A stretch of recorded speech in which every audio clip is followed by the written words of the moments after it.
কে যেন বললেন আপনি? ইত্তেবা'আস সুন্নাহ। জি, তাহলে চলুন, এখন বলার পালা আপনাদের শেষ, মানার পালা, মানে আলোচনার পালা শুরু হলো। তাহলে আমাদের আজকে সূরা নির্ধারণ হলো 29 পারা থেকে। এটা 29 পারা, 1 নাম্বার সাফার, 67 নাম্বার সূরা, সূরাতুল মুলক। তাহলে আর এর পরে আসবে, আমি যদি সময় পাই, একজন ভদ্রলোক সূরা কাহাফ বলেছেন, এটা 110টা আয়াত রয়েছে। এটা হলো 15 পারার একদম লাস্টের দিকে, 110 আয়াত, 18 নম্বর সূরা। তো এটা তারপরে হচ্ছে সূরা ফাতহ, ফাতহ না ফাতির না ফাতিহা, ফাতহ মানে বিজয়। আচ্ছা, মাশাআল্লাহ। তো এখানে লাস্টের আয়াত করব। আচ্ছা, মাশাআল্লাহ, ঠিক আছে, লাস্টের আয়াত করব। তাহলে আপনারা এখন কি কাজ বলেন তো? বাদাম খাওয়া বন্ধ। আমি তাফসির পড়ানো মানুষ, তাফসির লেখা মানুষ। আমার লেখা একটা তাফসির আছে, এটা আপনারা পড়ার চেষ্টা করবেন। সেটা হচ্ছে কালিমাতুল কোরআন ও বিষয় ভিত্তিক তাফসির। 13 বছর আর 3 বছর, 16 বছর ধরে এই তাফসিরটা লেখা হয়েছে। আর সেখান থেকে আমি আজকে আলোচনা করছি ইনশাআল্লাহ। কেমন? তো চলেন আমরা শুরু করা যাক। কেমন? আন আব্বাস রাদিয়াল্লাহু আনহু قال قال رسول الله বলেন সাল্লাল্লাহু আলাইহি ওয়াসাল্লাম সূরাতুত তাবারাকা হিয়াল মানিয়া মিন আযাবাল কবর। ইবনে আব্বাস রাদিয়াল্লাহু আনহু বলেন, আল্লাহর রাসূল বলেছেন, তার মানে আপনারা এমন একটা সূরা নির্ধারণ করেছেন, সে সূরার ব্যাপারে আল্লাহর রাসূল বলেছেন হিয়া আল মানিয়া মিন আযাবাল কবর, তা কবরের আযাব রক্ষাকারী সূরা। সুবহানাল্লাহ বলবেন না? عن جابر رضي الله عنه قال كان لا يعلم حتى يقرأ ألف لام ميم تنزيل الكتاب لا ريب فيه من رب العالمين وتبارك الذي بيده الملك وهو على كل شيء قدير। জাবের রাদিয়াল্লাহু আনহু বলেন, كان لا يعلم, আমি কখনোই তাকে ঘুমাতে যেতে দেখিনি। কাকে? আমার নবী, আল্লাহ নবী না, বলেন আমার নবী। বলেন কাকে ঘুমাতে যেতে দেখেননি? আমার নবী সাল্লাল্লাহু আলাইহি ওয়াসাল্লাম। নবীটা কার? আমার নবী। কানা লা ইয়ালামু, আমি কখনো তাকে ঘুমাতে যেতে দেখিনি, হাত্তা ইয়াকরা, যতক্ষণ তিনি না তেলাওয়াত করতেন সূরাতুল মুলক এবং সূরাতুস সাজদা। সূরাতুল মুলক মানে হলো 67 নম্বর সূরার 29 নম্বর পারার 1 নম্বর সাফা এবং 2 নম্বর সাফা, 3 নম্বর সাফা, এবং সূরাতুস সাজদা 21 নম্বর সূরা, 32 নম্বর সূরা। এই সূরা দুইটা যতক্ষণ বিশ্ব নবী না তেলাওয়াত করতেন, আমার নবী যতক্ষণ না তেলাওয়াত করতেন, ততক্ষণ তিনি ঘুমাতে যেতেন না। তাহলে ইত্তেবা'আস সুন্নাহ কিন্তু এসে গেছে। ইত্তেবা'আস সুন্নাহ এসেছে না? তার মানে আপনার দায়িত্ব কি? যখন আপনি শুনলেন আমার নবী এটা করতেন, তাহলে আপনার জন্য সুন্নাহ হলো প্রত্যেক দিন রাতে, কখন পড়বেন এটা? রাতে সূরা মুলক, ঘুমানোর আগে সূরা মুলক পড়ে ঘুমাতে যাওয়া। যদি জান তাহলে কি হবে? আমার নবী সাল্লাল্লাহু আলাইহি ওয়াসাল্লাম বলেন, ইন্নাদ দীন বা'দা গরীবুন ফাতুবা লিল গুরাবা'আল্লাযীনা মাফসাদান নাস মিন বা'দি মিন সুন্নতি। রাহু তিরমিজি ইসনাদিন সহিহ। তিরমিজি 511 নম্বর পৃষ্ঠার 5 নম্বর লাইনের হাদিস, হাদিস নাম্বার 2641। নবী আমার বললেন, আমার দিনের সূচনা হয়েছিল অল্প সংখ্যক মানুষের মধ্য দিয়ে, আর অল্প সংখ্যক মানুষের মধ্যেই আমার দিন ফিরে যাবে। এর মধ্যে তাদের জন্য সুসংবাদ, তাদের জন্য সুসংবাদ যারা আমার হারিয়ে যাওয়া সুন্নাহগুলো যখন তারা পেয়ে যাবে, তখন এই হারিয়ে যাওয়া সুন্নাহগুলো যখন তারা জমিনে পুনঃপ্রতিষ্ঠিত করবে, তাদের জন্য আমি নবী আমার পক্ষ থেকে সুসংবাদ জেনে রেখো। আল্লাহ এবং নবী যখন সুসংবাদ দেন, তখন যেটা কিসের সুসংবাদ বলেন তো? হ্যাঁ, মাশাআল্লাহ, জান্নাতের সুসংবাদ। উতবা ইবনে গাজওয়া রাদিয়াল্লাহু আনহু বলেন, সামিতু রাসূলুল্লাহি। আপনার বিরক্ত নাকি? আপনার কি এটা জানেন না, যখন একবার আমার নবীর উপর দিল থেকে বলবেন সাল্লাল্লাহু আলাইহি সাল্লাম, তাৎক্ষণিকভাবে 10টা রহমত নাজিল করবেন কে? আপনার 10টা গুনাহ ক্ষমা করবেন কে? আপনার মর্যাদার স্তর 10 গুণ বাড়িয়ে দেবেন কে? তাহলে দিল থেকে বলা যায় না সাল্লাল্লাহু আলাইহি ওয়াসাল্লাম? সাকিব আল হাসান সাক্কা মারলে কেমন সুন্দর করে চিৎকার মারেন, কি সুন্দর করে উদ্বেলিত হয়ে ওঠেন আনন্দে। আপনি হয়তো না, অনেকেই 90%, 99%, তাই না? তাহলে ওটা তো জুয়া। ওই অবস্থায়, ওই চিৎকার অবস্থায়, ওই খুশি অবস্থায় মরে গেলে ডাইরেক্ট জাহান্নামে যাবে সে, কারণ ও জুয়ার উপর মরে গেছে। কারণ আল্লাহ সুবহানাহু ওয়া তাআলা বলছেন, ইয়া আইয়ুহাল্লাযীনা আমানু ইন্নামাল খামরু ওয়াল মাইসিরু ওয়াল আনসাবু ওয়াল আজলামু রিজসুম মিন আমালিশ শাইতান ফাসতানিবু লাআল্লাকুম তুফলিহুন। মদ, জুয়া, ভাগ্য নির্ণয়, তীর, মূর্তি পূজা আর বেদী, এগুলো শয়তানের কাজ। তো শয়তানের কাজ করে জান্নাতে যাবেন নাকি আপনি? তো ছক্কা মারতে মারতে আর ছক্কা মারার জন্য চিৎকার করতে করতে খুশি অবস্থায় মারা গেলে ওর জাহান্নামে যাবেই, ওর কোনো বাবা বাঁচাতে পারবে না। সূরা মায়েদার 90-91 নম্বর আয়াত। আর আপনার রাসূলের উপরে আপনি উদ্বেলিত হবেন, আনন্দিত হবেন, দরুদ পড়তে পড়তে একেবারে খুশি থাকবে, মন খুশি খুশি ভাব থাকবে, কারণ আমি আমার রাসূলের প্রতি দরুদ পড়ছি। কার প্রতি? জামানার পয়গম্বরের প্রতি দরুদ পড়ছি। আজকে আমার মতো খুশি আর কারো হওয়ার কথা না, তাই না? কারণ কার জন্য দরুদ পড়ছি? যেখানে আল্লাহ নিজে বলছেন, ইন্নাল্লাহা ওয়া মালাইকাতাহু ইউসাল্লুনা আলান নবী ইয়া আইয়ুহাল্লাযীনা আমানু সাল্লু আলাইহি ওয়া সাল্লিমু তাসলিমা। হে ঈমানদারেরা শোনো, আমি আল্লাহ এবং আমার ফেরেশতারা আমার রাসূলের প্রতি দরুদ প্রেরণ করি। কে কে করেন? আল্লাহ নিজেই রাসূলের প্রতি দরুদ প্রেরণ করেন, মানে দয়া পাঠিয়ে দেন। হে ঈমানদারেরা, তোমরা আমার রাসূলের প্রতি কি করো? দরুদ প্রেরণ করো। এই জন্য আমাদের বলতে হবে সাল্লাল্লাহু।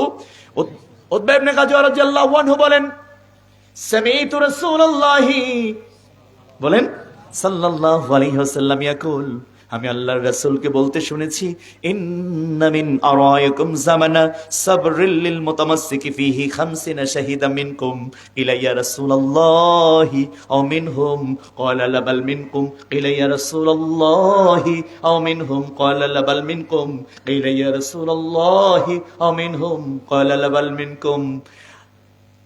সহিহুল জামে 2234 নম্বর হাদিস, 2 নম্বর খণ্ড, 189 পৃষ্ঠা, 17 নম্বর লাইন থেকে জাতির উদ্দেশ্যে সরাসরি সম্প্রচার করে শোনানো হচ্ছে। সুবহানাল্লাহ বলবেন না? যার রাসূলের পক্ষ থেকে তিনি যেভাবে বলেছেন ওই শব্দ চয়নে আপনাকে শোনাচ্ছি। আমার নবী বললেন, সাহাবারা শোনো, তোমাদের পরে একটা জামানা আসবে, সাবরিল লিল মুতামাসসিকি ফিহি, সেই জামানা হবে আমার উম্মতের জন্য সবরের জামানা। কারণ হলো তাওহীদের সাথে শিরিক মিশ্রিত হয়ে যাবে। মানুষ কোনটা তাওহীদ আর কোনটা শিরিক বুঝতে পারবে না। সুন্নাতের সাথে বেদাত মিশ্রিত হয়ে যাবে।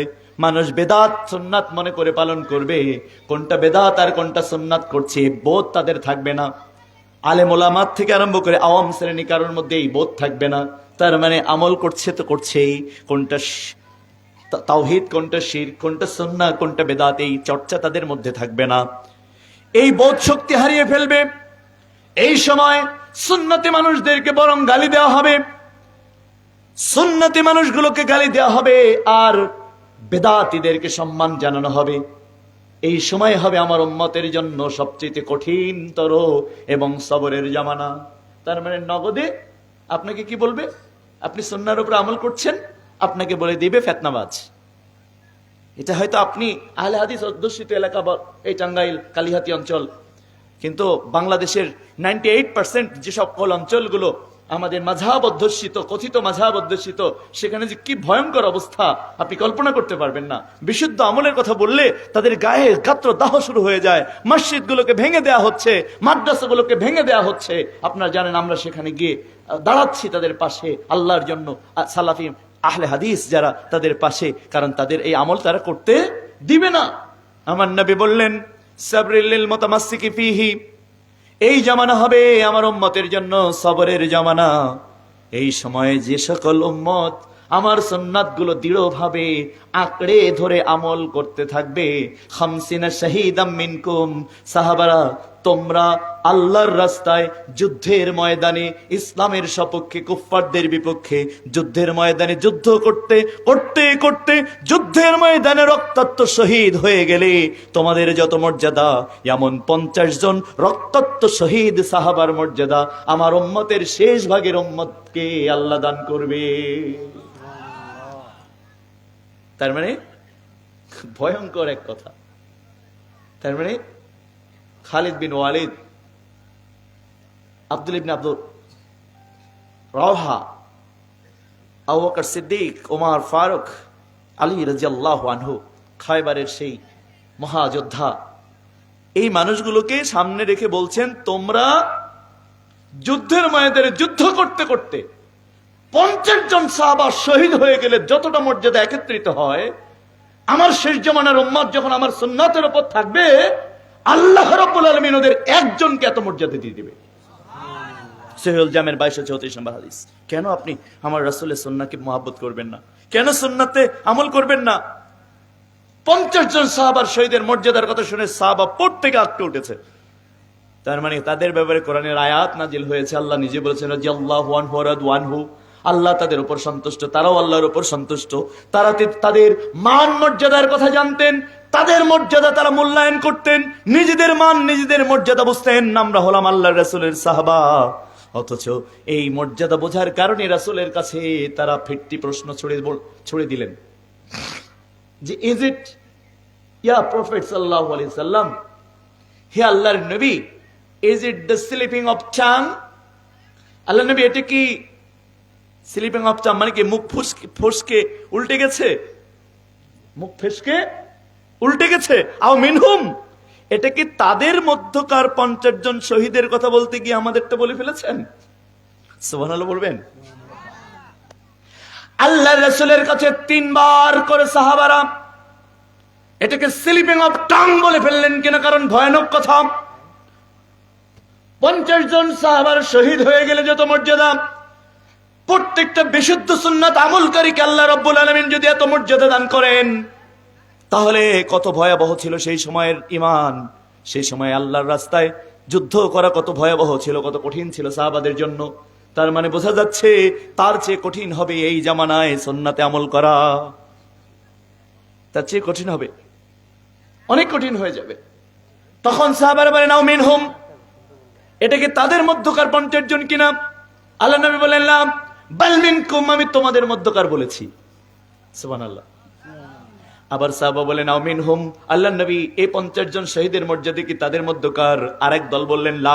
আল্লাহ নবী আবার বলছেন আমি তোমাদের, বাল মিনকুম, আমি তোমাদের ব্যাপারেই বলেছি। আরেকজন সাহাবা পিছন থেকে দাঁড়িয়ে বললেন আও মিনহুম, হে আল্লাহর রাসূল, এই 50 জন শহীদের মর্যাদা এটা কি তাদের মধ্যকার 50 জন কিনা? আল্লাহ নবী বললেন না, বাল মিনকুম, আমি তোমাদেরটাই বলেছি। তার মানে আজকে যতগুলো সুন্নাহর হাদিস বর্ণিত হবে, আমি আশা করব আপনারা এক একজন 50 জন করে শহীদের সাহাবার মর্যাদা নিয়ে প্রত্যেক দিন রাত কাটাবেন ইনশাআল্লাহ। নারীগণ, আমার মায়েরা, আমার বোন, আমি আশা করব আপনারা সেই হাদিসগুলোকে এভাবে মূল্যায়ন করবেন ইনশাআল্লাহ। তাহলে আমরা আজকে গুরুত্বপূর্ণ সুন্নাহ জানলাম, যে কি সূরা মুলক এবং সূরা সাজদা রাতে তেলাওয়াত করা। ওসমান রাদিয়াল্লাহু আনহু কে সাহাবারা জিজ্ঞাসা করতেন, আপনাকে কবরের পাশে এসে এত বেশি কান্না করতে দেখা যায়, কারণ কি? ফুপিয়ে ফুপিয়ে ডুকরে ডুকরে কাঁদতেন, শিশুদের মতো কাঁদতেন, ফুপিয়ে ফুপিয়ে কাঁদতেন। তার চোখের পানিতে তার দাড়ি মোবারক ভিজে গিয়ে মাটি ভিজে যেত। এত বেশি কান্না তিনি কবরের পাশে গিয়ে করতেন। সাহাবারা বললেন, কবরের পাশে যখনই দেখি তখনই কান্নারত দেখি, এর কারণ সম্পর্কে কিছু বলবেন কিনা?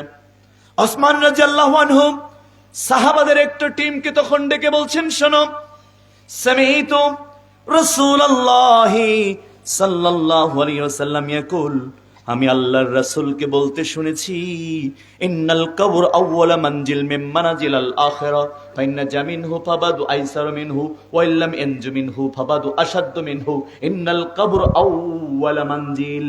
শোনো উম্মত, কবর হবে দুনিয়ার জীবন থেকে ইস্তেফা দিয়ে আখিরাতের জীবনে পদার্পণের সর্বপ্রথম স্তর, সর্বপ্রথম মঞ্জিল। মিন মানাজিলাল আখিরা, আখিরাতের অনেকগুলো মঞ্জিল, অনেকগুলো সিঁড়ি রয়েছে, অনেকগুলো স্তর রয়েছে, অনেকগুলো ধাপ রয়েছে।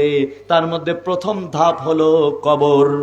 প্রথম ধাপ হলো কবর। ইন্নাল কবর আউওয়ালা মানজিল মিন মানাজিলাল আখিরা ফাইন্না জামিনহু ফাবাদু আইসার মিনহু। যদি কবরে কাউকে আল্লাহ জামিন দিয়ে দেন, তাহলে সে যেন জেনে নেয় আখিরাতের প্রত্যেকটি স্তরে তার জামিনের ব্যবস্থা আছে। আপনি খুশি হননি? কবরে জামিন নিতে পারলে আখিরাতে কিয়ামতের মাঠ, কবরের পরে কি কিয়ামতের মাঠে উঠতে হবে না সবাইকে? তাই তো। এরপরে কিয়ামতের মাঠের বিচার, এরপরে কঠিন সময়, কিন্তু সেই কঠিন সময়টা তার জন্য সহজ হবে। এরপরে মিজানের পাল্লায় যেতে হবে, তার মানে পাল্লায় মাপা হবে আমার নেক এবং আমার গুনাহ। সেখানেও জামিন পাওয়া যাবে, তার মানে কি পাল্লা ভারী করে দেওয়া হবে। এরপরে হচ্ছে সেই সূক্ষ্ম তীক্ষ্ণ সেই পুলসিরাত পার হতে হবে, যান তলদেশে জাহান্নাম, ওপারে জান্নাত, সেইটা পার হতে হবে। এখানেও মুক্তি পাওয়া যাবে। তার মানে ওই কঠিন ধারালো সুচালো সেই রাস্তায় মুমিন আল্লাহর বান্দা আটকা পড়বে না। যদি কেন? তাকে কবরে জামিন দেয়া হয়েছিল, ওই জামিন তার বহাল থাকবে জান্নাতে যাওয়ার আগ পর্যন্ত। আল্লাহ নবী বলছেন, যে জামিন সে কবর থেকে একবার নেবে, তার মানে হাইকোর্টের জামিন, সুপ্রিম কোর্টের জামিন। কবরের জামিন মানে you can say and you can think that it's the bail of Supreme Court. এটা সুপ্রিম কোর্টের জামিন। অধস্তন আদালত এই জামিন কি বাতিল করবে না। আল্লাহর নবী বললেন, ফাবাদু আইসার মিনহু, এই জামিন বহাল থাকবে। তার মানে আখিরাতের প্রত্যেকটা জায়গায় এই জামিন বহাল তবিয়তে থাকবে। ওয়াইল্লাম ইয়ানজু মিনহু ফাবাদু আশাদ্দু মিনহু, যদি কবরে জামিন দেওয়া না হয়, তাহলে তুমি নিশ্চিত হয়ে যাও আখিরাতে আর কোথাও জামিনের সম্ভাবনা থাকবে না। ওয়াইল্লাম ইয়ানজু মিনহু ফাবাদু আশাদ্দু মিনহু, জামিন কঠিন কঠিন তর কঠিন হয়ে যাবে, তার মানে জামিন অসম্ভব হয়ে যাবে, আখিরাতের অন্য জায়গায় বাঁচা অসম্ভব হয়ে যাবে। ওসমান বলছেন, এরপর থেকে কবরের পাশে আসলে আমি স্থির থাকতে পারি না, কারণ আমার মনে হয় না জানি হয় কবর আমি ধরা খেয়ে যাব কিনা, কবরে জামিন পাবো কিনা, এই ভয়ে আমি কাঁদতে থাকি কবরের পাশে এসে, না জানি কবরে আমার কি হবে। অথচ আল্লাহ রাসূল বিদায়ের আগেই বলে গেলেন, ওসমান ফিল জান্নাতি, ওসমান জান্নাতে যাবে। তার মানে জান্নাতে মানুষের 10 জনের বর্ণনা দিতে গিয়ে দ্বিতীয় সর্বোচ্চ শ্রেষ্ঠত্বের তালিকায় যার নাম এসেছে তার নাম ওসমান রাদিয়াল্লাহু আনহু। তিনি ফুপিয়ে ফুপিয়ে শিশুর মতো ডুকরে ডুকরে কাঁদছেন কবরের পাশে। আর আল্লাহ নবী বলছেন, তাহলে কবর থেকে বাঁচার জন্য তোমার জন্য বড় সুযোগ হচ্ছে সূরাতুত তাবারাকা হিয়াল মানিয়া মিন আযাবাল কবর। সূরা মুলক হলো তোমার কবরের আযাব ঠেকিয়ে দেবে, তোমার কবরের জামিনের ব্যবস্থা করবে। আল্লাহর নবী সাল্লাল্লাহু আলাইহি ওয়াসাল্লাম বলেন, 30 আয়াত বিশিষ্ট এমন একটা সূরা আল্লাহ রাব্বুল আলামিন কোরআনে হাদিয়া তোমাদের দিয়েছেন। সেই সূরার তেলাওয়াতকারীকে কিয়ামতের দিন আল্লাহর সাথে বিতর্করত থাকবে। তর্ক করতে করতে করতে করতে যতক্ষণ তেলাওয়াতকারীকে জান্নাতে পৌঁছাতে না পারবে, ততক্ষণ সূরা মুলক আল্লাহর পিছন ছাড়বে না। মানে আল্লাহর কাজ ছাড়বে না, আল্লাহর পাশ ছাড়বে না, আল্লাহর স্থান ত্যাগ করবে না, আল্লাহর সাথে কথা বলা ত্যাগ করবে না। যদি আল্লাহ রাব্বুল আলামিন, আল্লাহর নবী বললেন, যদি আল্লাহ রাব্বুল আলামিন তার বান্দাকে ক্ষমা করতে অস্বীকৃতি জানান, তখন সূরা মুলক হচ্ছে আল্লাহরই কথা, তখন আল্লাহর কথাই আল্লাহর সাথে বিতর্ক করবে। সেটা হলো, আমার তেলাওয়াতকারীকে যদি আমার সুপারিশে আজকে নাজাত দেওয়া না হয়, তাহলে আমাকে যেন কোরআন থেকে তুলে দেওয়া হয়। অতঃপর আল্লাহর নবী বললেন, সূরা মুলক এভাবে বেঁকে বসবে। সূরা মুলকের বেঁকে বসা দেখে আল্লাহ রাব্বুল আলামিন সূরা মুলকে অনুমতি দিবেন, তুমি তোমার তেলাওয়াতকারীকে নিয়ে জান্নাতে প্রবেশ করো। আবু দাউদ। তার মানে আল্লাহর নবী বলেন, এই সূরা তাকে জান্নাতে পৌঁছে দিয়ে আসবে। বিতর্ক করতে করতে, তাও স্বাভাবিক না, আল্লাহর সাথে বিতর্ক করবে, আপনি বলবেন যে আল্লাহ সুবহানাহু ওয়া তাআলার সাথে বিতর্ক করবে এমন শক্তি। সূরা মুলক কার কথা? আল্লাহর কথা যদি আল্লাহর সাথে বিতর্ক করে কোনো আপত্তি আছে কিনা? কারণ আল্লাহর কথাই বিতর্ক করবে কার সাথে? আল্লাহর সাথে বিতর্ক করবে। আল্লাহর নবী কথা বলছেন। তাহলে আপনি কোন সূরা তাফসিরে আছেন আজকে বুঝতেছেন তো? রাজা ছোড়া, কোরআনুল কারীমের রাজা ছোড়া এটার নাম। আর মুলক মিনিং হলো সভরেন্টি, সার্বভৌমত্ব, রাজনীতি। সূরা মুলক মানেই কিন্তু রাজনীতি, জানেন তো? কিছু ননসেন্স মূর্খ আছে আমাদেরকে কানে কানে কি সুন্দর করে বলে, হুজুর রাজনৈতিক বক্তব্য দিয়ে না। আমি বললাম, মূর্খ তুই রাজনীতির বুঝিস কি বেটা? পুরো কোরআন শুরু থেকে শেষ পর্যন্ত পুরাটাই হলো রাজনীতি। যারা বোঝে না ওদের রাজনীতি করার অধিকার নেই। যারা বোঝে না এই ননসেন্স গুলো রাজনীতি করার অধিকার রাখে না, ওদেরকে মঞ্চ থেকে বোল্ড আউট করে ছক্কা মেরে ভারতে পাঠিয়ে দিতে হবে। তো রাজনীতি করার বাংলাদেশের অধিকার নেই, কারণ পুরা কোরআন হলো রাজনীতির কথা। পুরা কোরআন কি রাজনীতির কথা। সুপ্রিম কোর্ট চলবে কোরআন দিয়ে নাকি তোর বাবারটা দিয়ে, আব্রাহাম লিঙ্কনেরটা দিয়ে, গণতন্ত্র দিয়ে? মানি না তোমার গণতন্ত্র আমি। কোরআন দিয়ে চলবে। পার্লামেন্ট চলবে কি দিয়ে? সংসদ চলবে কি দিয়ে? সচিবালয় চলবে কি দিয়ে? কোরআন দিয়ে। কোরআন হলো আমাদের সর্বশ্রেষ্ঠ রাজনীতি, ঠিক কিনা? আমরা কোনো রাজনীতি মানি না, আমাদের রাজনীতি একটাই, সেটা কোরআন, ঠিক কিনা? আল্লাহ রাব্বুল আলামিন কোরআনুল কারীমে একটা সূরার নামই রেখেছেন রাজনীতি, পলিটিক্যাল পাওয়ার, মানে সভরেন্টি পাওয়ার। সভরেন্টি পাওয়ার রাজনীতির অন্যতম গুরুত্বপূর্ণ একটা স্টেপ হলো সভরেন্টি। রাষ্ট্রের গুরুত্বপূর্ণ একটা পার্ট কি? সভরেন্টি, তাই নয় কি? সভরেন্টি একটা গুরুত্বপূর্ণ পার্ট না? রাষ্ট্রের সবচেয়ে গুরুত্বপূর্ণ পার্ট হচ্ছে সভরেন্টি। আর আল্লাহ সুবহানাহু ওয়া তাআলা এই সূরার নামই রেখেছেন সভরেন্টি, সার্বভৌমত্ব। এবার চলে যাই কোরআনুল কারীমের মধ্যে। আল্লাহ রাব্বুল আলামিন বলছেন, তাবারাকাল্লাযী বিয়াদিহিল মুলক ওয়া হুয়া আলা কুল্লি শাইইন কাদির। আল্লাহ বলছেন, বরকতময় সেই সত্তা যার বিয়াদ মানে হাত, যার হাতে আছে সর্বময় ক্ষমতা। সুবহানাল্লাহ বলবেন না? তাবারাকাল্লাযী বিয়াদিহিল মুলক ওয়া হুয়া আলা কুল্লি শাইইন কাদির। বরকতময় সেই সত্তা যার হাতে রয়েছে সকল ক্ষমতা। এই আয়াত বাংলাদেশের 99.99% মুসলমানকে কাফের বানিয়ে দেবে। এখন কিভাবে? বাংলাদেশের ধর্মীয় কাফের হয়ে যাচ্ছে এই আয়াত দিয়ে। ধর্মীয় মুসলমান দাবি করা, আমা ইউমিনু আকসারুহুম বিল্লাহি ইল্লা ওয়া হুম মুশরিকুন। পৃথিবীর অধিকাংশ মানুষ ঈমান আনা সত্ত্বেও মুশরিক। পৃথিবীর অধিকাংশ মানুষ ঈমান আনা সত্ত্বেও মুশরিক। তারা ঈমানের দাবি করে, সূরা ইউসুফের 106 আয়াত। তারা ঈমানের দাবি করে, কিন্তু আল্লাহ রাব্বুল আলামিন বলেন না, ওরা ঈমানদার নয়, বরং ওরা কি? মুশরিক। কেন? আমাদের দেশে ধর্মীয় মুশরিকরা বলে যে আল্লাহ হলেন নিরাকার। আল্লাহ কি? নিরাকার, আল্লাহর কোনো আকার আকৃতি নাই। এটা হলো ধর্মীয় মুশরিকদের কথা, ধর্মীয় আলেমদের কথা। আল্লাহর নাকি আকার নাই, আল্লাহ নিরাকার। এটা ভগবদ গীতা কথা, ব্রাহ্মবাদের কথা, যে তাদের ভগবান নিরাকার। আর আমাদের দেশে হুজুরদের আল্লাহ নিরাকার। তাহলে সূরা মুলকের প্রথম আয়াত আমাদের ধর্মীয় মুশরিকগুলোকে মুশরিক ঘোষণা করে দিয়েছে। যারা আল্লাহ নিরাকার মানে, তাদেরকে কোরআন দেখিয়ে দিয়েছে, তাবারাকাল্লাযী বিয়াদ, এ দেখো তোমাদের আল্লাহর হাত আছে। সুবহানাল্লাহ বলেন। তার মানে সূরা মুলকের প্রথম আয়াতে আল্লাহ তাআলা চ্যালেঞ্জ করেছেন নিরাকারবাদী এই মুশরিকগুলোকে, যে দেখো তোমাদের আল্লাহ নিরাকার নন। যার হাত আছে, যার পা আছে, যার চোখ আছে, যার চেহারা আছে। সূরা বাকারার 115 আয়াতে আল্লাহর চেহারা আছে।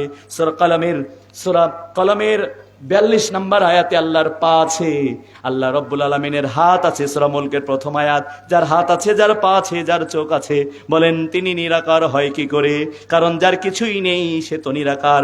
মূলত আল্লাহ নাই আর আল্লাহ নিরাকার, এই দুই শব্দের মধ্যে কোনো পার্থক্য না। আল্লাহ নাই আর আল্লাহ নিরাকার, এই দুইটার মধ্যে কোনো পার্থক্য নাই। তাহলে সূরা মুলক আমাদের ধর্মীয় এক শ্রেণীর মানুষদেরকে আর মুসলমান হিসেবে গ্রহণ করছে না। কেমন? এরপরে আল্লাহ ধর্মীয় আর এক গ্রুপ, তারা বলে আল্লাহর ধান রসুলকে দিয়ে আল্লাহ গেছে ফতুর হয়ে। রাসূলের ধন খাজাকে দিয়ে রসুল গেছে ফতুর হয়ে, আর রসুলের ধন খাজা পেয়ে লুকিয়েছে আজমিরে, কেউ ফেরে না খালি হাতে খাজা বাবার দরবার হতে। মূর্খের গোষ্ঠী, ননসেন্স, বেয়ারফেস, নির্লজ্জ, বেহায়া, আল্লাহর নাকি ফতুর হয়ে গেছে। এই মুশরিকদের ব্যাপারে কোরআন বলছে, তাবারাকাল্লাযী বিয়াদিহিল মুলক ওয়া হুয়া আলা কুল্লি শাইইন কাদির। বরকতময় সেই সত্তা যার সকল ক্ষমতা তার হাতেই রয়ে গেছে। আল্লাহ কারোর হাতে, তোমাদের খাজা বাবা, গাজা বাবা, ল্যাংটা বাবার কাছে ক্ষমতা হস্তান্তর করে নাই। আল্লাহ তার ক্ষমতা হস্তান্তর করে নাই। সূরা মুলক পড়ে নাই। এবার সূরা তাফসীরে কোরআন বিল কোরআন শুনুন। ইউদাব্বিরুল আমরা আমরি মা ফিস সামাওয়াতি ওয়াল আরদ। আল্লাহ বললেন, আসমান এবং জমিনের যা কিছু আছে সমুদায় সবই আল্লাহ একক হাতে পরিচালনা করছে। আল্লাহ কোন খাজা বাবা, গাজা বাবা, কুতুব, জামানার কুতুব, গাউস কুতুবদের হাতে দায়িত্ব দিয়ে তিনি কখনোই অবসরে যান নাই। সূরা সাজদা 32 নম্বর সূরার 21 নম্বর পারার 7 নম্বর আয়াত। আল্লাহ রাব্বুল আলামিন আর বলছেন, কুলিল্লাহুম্মা মালিকাল মুলকি তুতিল মুলকা মান তাশা ওয়া তানজিউল মুলকা মিম্মান তাশা ওয়া তুইজ্জু মান তাশা ওয়া তুযিল্লু মান তাশা বিয়াদিকাল খায়র ইন্নাকা আলা কুল্লি শাইইন কাদির। আল্লাহ বলেন, কুলিল্লাহুম্মা মালিকাল মুলক, নবী বলো, সমস্ত মুলকের মালিকানা এখনো পর্যন্ত এবং চিরদিনের জন্যই আল্লাহর মালিকানায় রয়েছে। আল্লাহ তার ক্ষমতা, তার মালিকানা কোনো কিছুই কারোর হাতে হস্তান্তর করেননি, কোনোদিন করেননি, করছেন না, ভবিষ্যতে কোনোদিন করবে না। বলুন সূরা মুলক, সূরা আলে ইমরান 26 নম্বর আয়াত। কুলিল্লাহুম্মা মালিকাল মুলক, হে নবী তুমি বলে দাও, সমস্ত জগতের মালিকানা আল্লাহর দায়িত্বে রয়েছে, আল্লাহর কর্তৃত্বে রয়েছে। এই কর্তৃত্ব তিনি হস্তান্তর করেন নাই। তার মানে আমাদের পীর সাহেবদের কামসারা। আপনারা শুনেছেন না, গাউসুল আজম। গাউস মানে কি জানেন? উদ্ধারকারী, রক্ষাকারী, চূড়ান্ত ক্ষমতা চর্চাকারী। আজম মানে বড়, বড় ক্ষমতা চর্চাকারী। এই বড় ক্ষমতা চর্চাকারী কে? কিন্তু বাংলাদেশের হুজুররা কি গাউসুল আজম বলে আল্লাহকে মিন করে? বাংলাদেশের ম্যাক্সিমাম হুজুররা গাউসুল আজম বলে কি আল্লাহকে মিন করে? কাকে মিন করে? তারপরে খাজায়ে নেওয়াজ, গরিবে নেওয়াজ মানে গরিবের ত্রাণকর্তা, গরিবের রক্ষাকারী, গরিবের উদ্ধারকারী। এটা এক একজন গাউস, এক একজন কুতুবের নামকরণ করেছে, তাই না? আল্লাহ রাব্বুল আলামিন বলেন না। আল্লাহ তাআলা বলেন, তোমরা কাকে গরিবের ত্রাণকর্তা বলছো?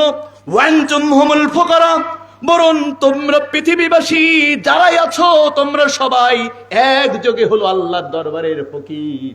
আর আল্লাহ বলছেন, আল্লাহু গনিয়ুল হামিদ, আর তোমাদের রব হলেন একমাত্র প্রশংসিত ধনী। তার মানে তোমরা যাকে গরিবের ত্রাণকর্তা বলছো এও ফকির। কি এও ফকির? তোমরা যাকে ত্রাণকর্তা ভাবছো, গাউসুল আজম ভাবছো, তোমরা যাকে খাজায়ে নেওয়াজ বলছো, তোমরা যাকে গরিবের নেওয়াজ বলছো, গরিবের ত্রাণকর্তা, গরিবের উদ্ধারকর্তা, আল্লাহ বলছেন ওরাও তোমার আল্লাহর দরবারের ফকির। আর আল্লাহ রাব্বুল আলামিন বলেন, আল্লাহু গনিয়ুল হামিদ, আর তোমাদের আল্লাহ যিনি বিশ্ব ব্রহ্মাণ্ডের প্রতিপালক তিনি হলেন প্রশংসিত এবং ধনী। তিনি প্রশংসিত ধনী, প্রশংসিত ধনী। সুবহানাল্লাহ। তাহলে ধর্মীয় সূরা মুলক আমাদের ধর্মীয় মুশরিক চিনিয়ে দিল, ধর্মীয় মুশরিক চিনিয়ে দিল। এবার সূরা মুলক আমাদেরকে বলবে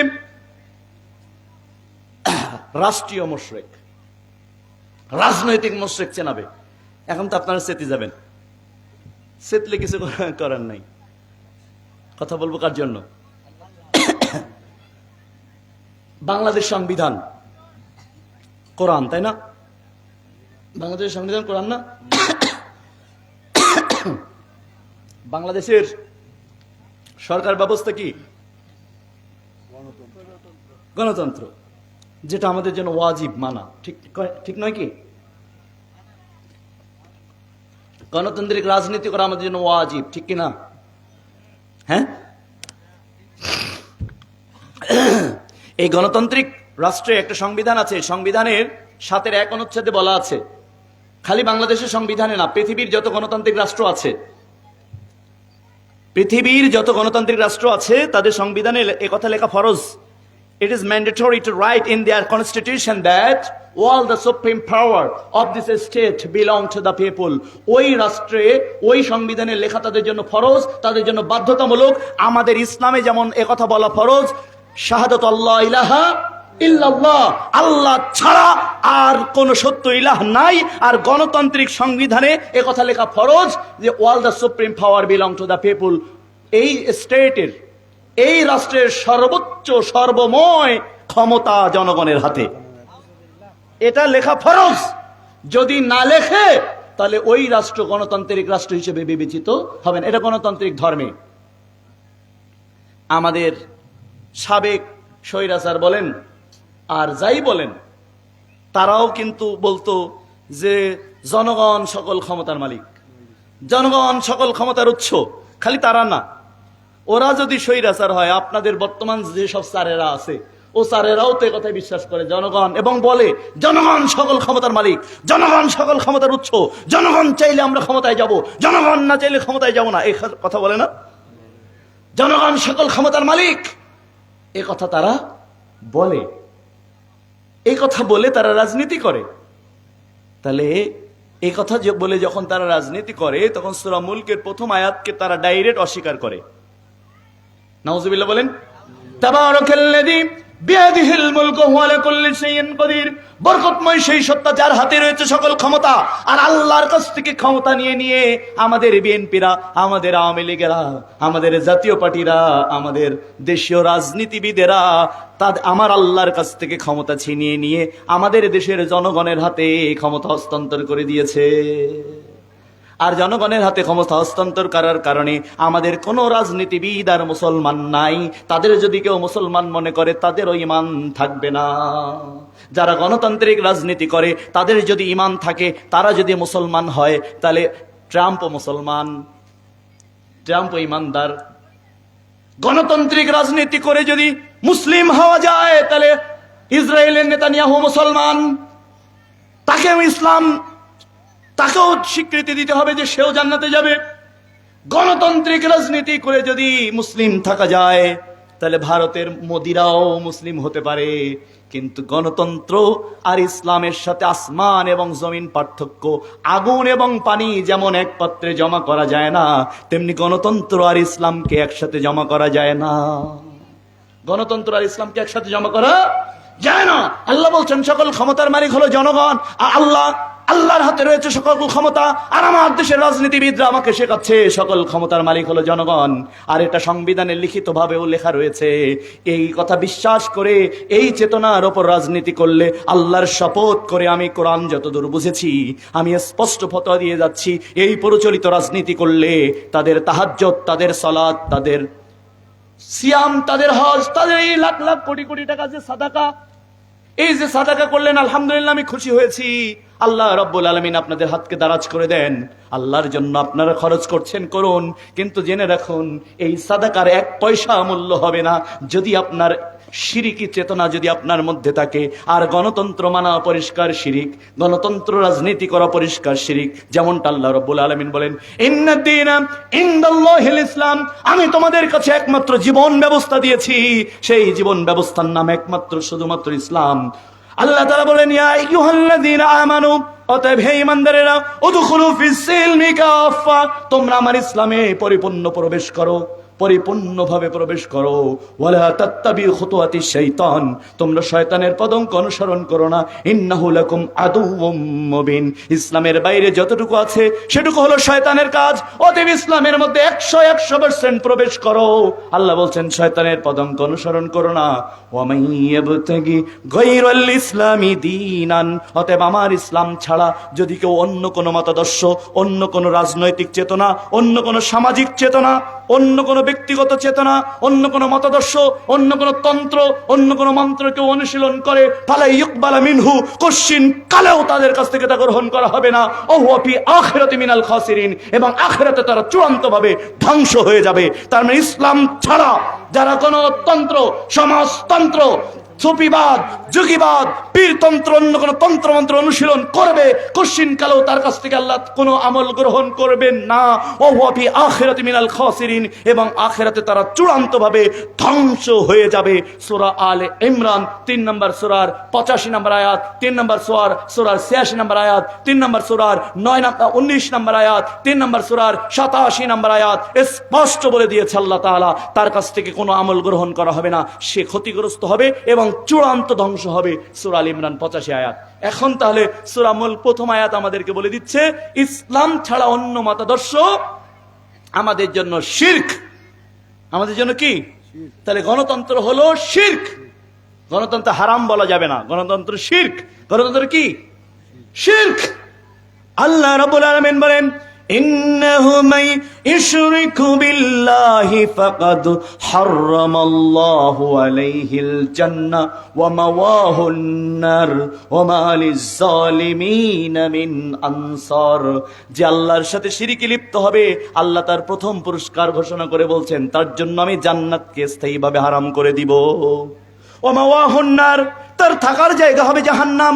ওয়া মা লিয-যালিমিন মিন আনসার, এই জাহান্নামীকে জাহান্নামে পাঠানোর পর কখনো ফেরত আনার জন্য কোনো সাহায্যকারী পাঠানো হবে না। তার মানে এই জাহান্নামীকে গণতন্ত্র মেনে যে মরবে, এ মরার পরে তাকে বাঁচানোর জন্য আর সাহায্যকারী জাহান্নামে পাঠানো হবে না। আনাবি হুরায়রা, এটা হলো সূরা মায়েদা 5 নম্বর সূরার 72 নম্বর আয়াত। আনাবি হুরায়রা রাদিয়াল্লাহু আনহু قال قال রাসূলুল্লাহ, বলুন সাল্লাল্লাহু আলাইহি ওয়াসাল্লাম, মান মাতা ইউশরিকু বিল্লাহি শাইয়ান দাখালাল নার মান মাতা লা ইউশরিকু বিল্লাহি শাইয়ান দাখালাল জান্নাহ।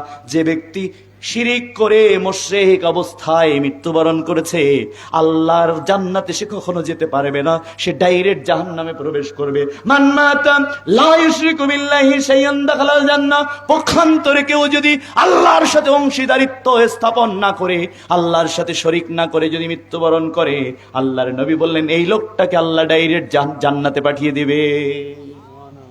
তার মানে হলো আমার ভাইরা, আল্লাহ তাআলা স্পষ্ট করে দিয়েছেন। শুধু তাই নয়, এখনো আল্লাহ তাআলা বলছেন ইন্নাহু লা ইয়াগফিরু আইয়ুশরিকা বিহি ওয়া ইয়াগফিরু মা দুনা যালিকা লিমান ইয়াশা। আমি যাকে তাকে যখন তখন যে কোনো গুনাহকে ক্ষমা করব, আমি যাকে তাকে যখন তখন যে কোনো গুনাহকে ক্ষমা করে দেব, কিন্তু আমার সাথে যদি শিরিক লিপ্ত হও, আমি কশিনকালে শিরিকের গুনাহ আমি ক্ষমা করব না। তার মানে গণতন্ত্র শিরক। গণতন্ত্র করে মারা গেলে, গণতন্ত্র এখন ত্যাগ করলে ক্ষমা হতে পারে, কিন্তু গণতান্ত্রিক দল করা অবস্থায়, গণতান্ত্রিক রাজনীতি করা অবস্থায় যদি তার মৃত্যু হয়ে যায়, তাহলে ওই মৃত্যু হবে শিরকি মৃত্যু। আল্লাহ বলছেন আমি তাকে ক্ষমা করব না। সূরা মুলকের প্রথম দাবি হলো, কারণ গণতন্ত্রের প্রথম অন্যায় হলো সে জনগণকে আল্লাহ বানিয়ে দিয়েছে। জনগণকে কিভাবে বানিয়ে দিয়েছে আপনি বলবেন না? আপনি বললেই হবে। আব্রাহাম লিঙ্কন গণতন্ত্রের প্রতিভূ, সে কে বলেছে democracy of the people, by the people and for the people, অর্থাৎ জনগণের দ্বারাই, জনগণের জন্য, জনগণের মাধ্যমেই। তার মানে হলো জনগণ আইন তৈরি করবে, জনগণ নিজেকে নিজে শাসন করবে, নিজের আইন নিজে তৈরি করবে, নিজের রায় নিজেই দেবে। তার মানে নিজে বিচারক, নিজেই আইন প্রণেতা, নিজেই পরিচালক, নিজেই স্রষ্টা, নিজেই নিজের পরিচালনাকারী। তার মানে পৃথিবীর সবচেয়ে মূর্খতা হলো আজকে একটা কম্পিউটার তৈরি করলে, একটা ফ্রিজ তৈরি করলে যারা নির্মাতা প্রতিষ্ঠান একটা ম্যানুয়াল দেয় কিভাবে ফ্রিজ চালাতে হবে। কম্পিউটার তৈরি করলে নির্মাতা প্রতিষ্ঠান এটার একটা ম্যানুয়াল দিয়ে দেয় যে এভাবে এই কম্পিউটার পরিচালনা করতে হবে। একটা ড্রোন তৈরি করলে নির্মাতা প্রতিষ্ঠান বলে দেয়, যে এটা তৈরি করে সে বলে দেয় এটা এভাবে পরিচালনা করতে হবে। আর গণতন্ত্র বলতেছে যে না, মানুষ যে তৈরি করেছে সে না, বরং যে তৈরি হয়ে মানে নিজে নিজেই চলবে, নিজে নিজেকে চালাবে। এটা কারোর মাধ্যমে সে চলবে না। এটা হলো আব্রাহাম লিঙ্কনের বক্তব্য। আর আল্লাহর বক্তব্য শুনুন আব্রাহাম লিঙ্কনের বিপরীতে। কেন গণতন্ত্র শিরক, কেন গণতন্ত্র কুফরি?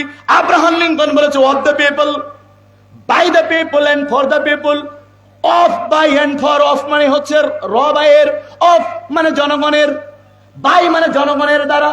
তার মানে যা কিছু হবে সব জনগণের দ্বারা হবে, আইন হবে জনগণের দ্বারা, আইন রহিত হবে জনগণের দ্বারা।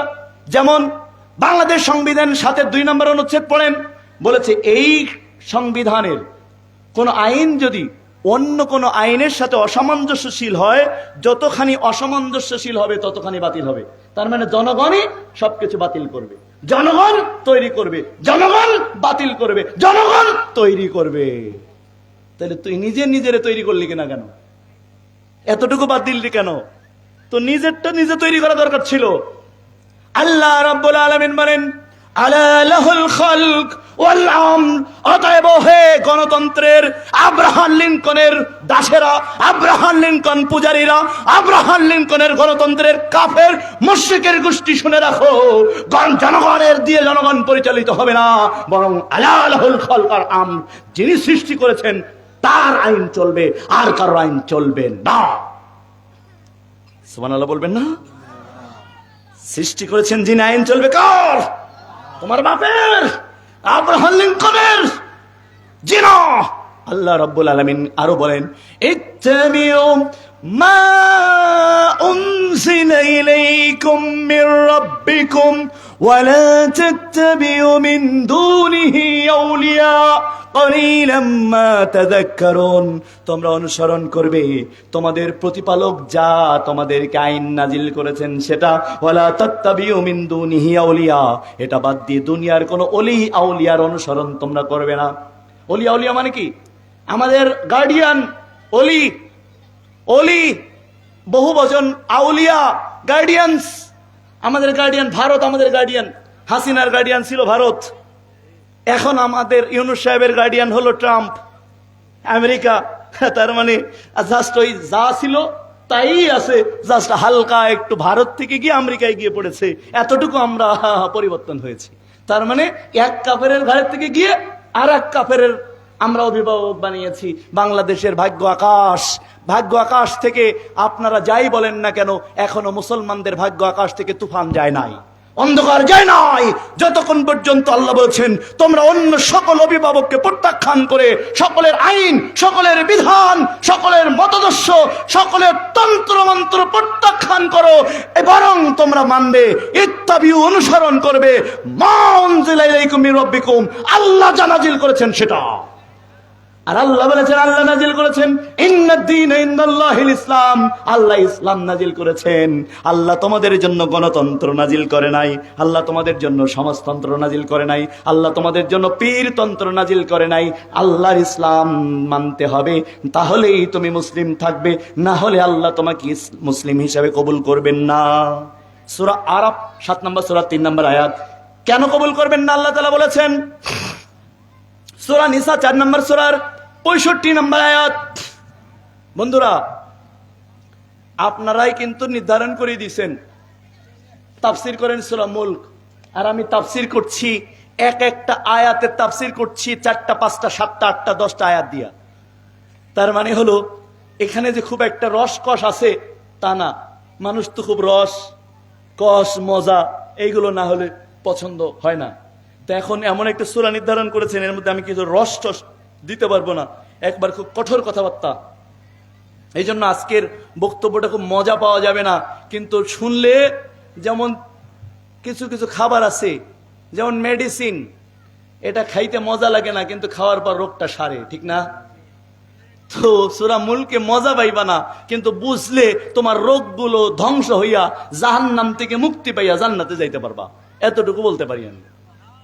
এই জন্য একটু আজকে আমি অনুরোধ জানাবো, অন্যান্য সময় আমি দেখি যে আমি রাত 1টা 2টা 3টা পর্যন্ত যতক্ষণ থাকি আপনারা থাকেন, কিন্তু আমার আশঙ্কা হয় যে এই কষ্ট করে সূরা মুলক আমি তাফসীর করবো আর আপনারা কষ্ট করে শুনবেন, এটার মানে আমার একটা আশঙ্কা আছে।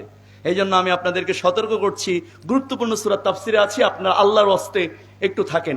তারপরেও যদি কষ্টকর এমনই হয়ে যায় তাহলে আমি এমার্জেন্সি 15টা আয়াত তাফসীর শেষ করার আগ পর্যন্ত আপনি যাবেন না। অন্তত আমি যখন সূরা মুলক 1ম আয়াত এখনো আছি, 2য় আয়াত, সূরা মুলক 3য় আয়াত, এরপর সূরা মুলক 7 নম্বর আয়াত, সূরা মুলক 8 নম্বর আয়াত, সূরা মুলক 9 নম্বর আয়াত, সূরা মুলক 10 আয়াত, সূরা মুলক 12 আয়াত, সূরা মুলক 15 আয়াত, সূরা মুলক 22 আয়াত, সূরা মুলক 23 আয়াত, সূরা মুলক 25 আয়াত, সূরা মুলক 27 আয়াত, সূরা মুলক 28 আয়াত এবং সূরা মুলক 30 আয়াত। যখন সর্বশেষ উঠবেন অন্তত এই কয়টা আয়াত, তার মানে প্রায় কয়টা বললাম, 15টার মতো হয়ে গেল, তাই না? অন্তত এই কয়েকটা আয়াত খুব এমার্জেন্সি, এটা না শুনে আপনি যায়েন না। যাই হোক, আপনার কারবালা যদি হয় তাও যায়েন না, কারণ আসলে এইটা, হ্যাঁ, এইটা যদি আপনি এভাবে শুনে না যান, আমার কাছে মনে হবে একজনও যায়েন না, কারণ আমার মনে হয় আজকে খুব ইম্পর্টেন্ট মেসেজ। আর যদি আল্লাহ রহম করে এটা পুরোটাই আমি করে দিব, তবে আগে আমি এই 15টা আয়াত তাফসীর করব ইনশাআল্লাহ। আল্লাহ রাব্বুল আলামিন বলেন, ফালা ওয়া রাব্বিকা, তোমাদের রবের কসম, মানে কি, কার কসম? আল্লাহর কসম। লা ইউমিনুনা, তোমরা ঈমানদার হতে পারবে না। ভালো করে শোনো হে আমার টাঙ্গাইলবাসী, আল্লাহ বলছেন আল্লাহর কসম, লা ইউমিনুনা, তোমরা ঈমানদার হতে পারবে না হাত্তা ইউহাক্কিমুকা ফীমা শাজারা বাইনাহুম সুম্মা লা ইয়াজিদু আনফুসিহিম হারাজাম মিম্মা কাদাইতা ইউসাল্লিমু তাসলিমা। যতক্ষণ পর্যন্ত তোমাদের কোনো প্রশ্ন, তোমাদের কোনো বিচার, তোমাদের কোনো আইন, তোমাদের কোনো বিধান, তোমাদের জীবন পরিচালনার জন্য যে কোনো বিষয়ে যতক্ষণ পর্যন্ত আমার নবীকে তোমরা চূড়ান্ত প্রধান বিচারক না বানাবে। সুবহানাল্লাহ বলবেন না? আল্লাহ বলছেন আল্লাহর কসম, তোমরা ততক্ষণ ঈমানদার হতে পারবে না যতক্ষণ তোমাদের রাষ্ট্রীয়, সামাজিক, ব্যক্তিগত, পারিবারিক, দুনিয়া এবং আখিরাতের যে কোনো বিচার, ফয়সালা, প্রশ্ন, জিজ্ঞাসার ব্যাপারে, আইন বিধানের ব্যাপারে তোমাদের রাসূলকে, মুহাম্মদ সাল্লাল্লাহু আলাইহি ওয়াসাল্লামকে চূড়ান্ত এবং প্রধান বিচারক হিসাবে তোমরা না মানবে। সুম্মা লা ইয়াজিদু আনফুসিহিম হারাজাম মিম্মা কাদাইতা ইউসাল্লিমু তাসলিমা, অতঃপর তিনি তোমাদের যে কোনো প্রয়োজনে, রাষ্ট্রীয়, সামাজিক, ধর্মীয় যে কোনো ব্যাপারে, তিনি কোনো ব্যাপারে কোনো সিদ্ধান্ত যখন ওহীর মাধ্যমে দিয়ে দিবেন, কোন মুমিন রাষ্ট্রপ্রধান, গণতান্ত্রিক, সমাজতান্ত্রিক, রাষ্ট্রপ্রধান, প্রধানমন্ত্রী, মন্ত্রী, এমপি, চেয়ারম্যান, প্রধান শিক্ষক, ভাইস চ্যান্সেলর বিশ্ববিদ্যালয়ের, কারোর জন্য আর বৈধতা থাকবে না। তারা সে ব্যাপারে কোনো সংকোচ পোষণ করবে বা সে ব্যাপারে ভিন্ন সিদ্ধান্ত গ্রহণ করবে, এই এখতিয়ার আল্লাহ তাআলা আর কাউকে দিবেন না। যতক্ষণ পর্যন্ত তোমরা এটা চূড়ান্ত মেনে না নেবে, ততক্ষণ পর্যন্ত তোমরা ঈমানদার হতে পারবে না। আল্লাহ রাব্বুল আলামিন সূরা মায়েদার 44 নম্বর আয়াত থেকে আবার বললেন, ওয়া মান লাম ইয়াহকুম বিমা আনজালাল্লাহু ফাউলাইকা হুমুল কাফিরুন ওয়া মান লাম ইয়াহকুম বিমা আনজালাল্লাহু ফাউলাইকা হুমুজ জালিমুন। আল্লাহ বলছেন আল্লাহর দেওয়া আইন, আল্লাহর দেওয়া বিধান অনুযায়ী যারা সমাজ চালায় না, যারা রাষ্ট্র পরিচালনা করে না, যারা হাইকোর্ট চালায় না, যারা সুপ্রিম কোর্ট চালায় না, যারা জজ কোর্ট চালায় না, যারা ইউনিয়ন পরিষদ চালায় না, যারা তার পরিবার চালায় না, আল্লাহর দেওয়া বিধান অনুযায়ী যারা পরিবার চালায় না, ব্যক্তি জীবন চালায় না, সমাজ চালায় না, ইউনিয়ন পরিষদ চালায় না, এছাড়া রাষ্ট্র চালায় না, আল্লাহ বলছেন আল্লাম ইয়াহকুম বিমা আনজালাল্লাহু ফাউলাইকা হুমুল কাফিরুন। আল্লাহ তাদের নাম দিয়েছেন, ওরা হলো ডাইরেক্ট কাফের। ওরা কি? ওরা ডাইরেক্ট কাফের। তার মানে গণতন্ত্র কি আমার ইসলাম মানার, আমার কোরআন আইনকে এই রাষ্ট্রের আইন হিসেবে স্বীকৃতি দিবে? সমাজতন্ত্রকে দিবে? তাহলে এই নীতি মানা মুসলমানদের জন্য এবং এই রাজনীতি করা মুসলমানদের জন্য কখনো জায়েজ হবে না, বরং কুফরি হবে এবং শিরক হবে। আপনি বলেন যদি ইসলামী গণতন্ত্র করে কেউ, আমি বলবো আমার বাবা যদি ইসলামী গণতন্ত্র করে তাহলে আমি আমার বাবাকেও প্রত্যাখ্যান করব। কেন? কারণ পতিতালয় একটা অপরাধ, কিন্তু পতিতালয়ের আগে যদি কেউ ইসলামী পতিতালয় লেখে তাহলে অপরাধ কয়টা হবে? দুইটা। কারণ পতিতালয় হচ্ছে খারাপ জায়গা, খারাপের আগে আমার ইসলামকে ঢুকিয়ে সেই ইসলামকে অপমান করেছে, ঠিক কিনা? বিড়ি অথবা গাঁজার আগে যদি কেউ লিখে দেয় ইসলামিক গাঁজা, তাহলে এক হলো গাঁজা অপরাধ, ওটা মদ, লা ইয়াদখুলুন নাস জান্নাতা, সে জান্নাতে যাবে না। দ্বিতীয় অপরাধ গাঁজার আগে ইসলাম লাখিয়ে সেই ইসলামকে অবমাননা করেছে। গণতন্ত্র হলো কুফরি, গণতন্ত্র হচ্ছে শিরক, গণতন্ত্রের নিকৃষ্টদের চর্চা। এই গণতন্ত্রের আগে যদি কেউ ইসলামী লাগায় তাহলে তার অপরাধ হবে দুইটা। এক হচ্ছে গণতন্ত্র কুফরি একটা অপরাধ, আর কুফরির আগে ইসলাম লাগে ইসলাম অবমাননা করার অপরাধে তারা অপরাধী হবে। মনে থাকবে কথা? মনে থাকবে তো ইনশাআল্লাহ। 2 নাম্বার হলো الذي خلق الموت والحياة ليبلوكم أيكم أحسن عملا।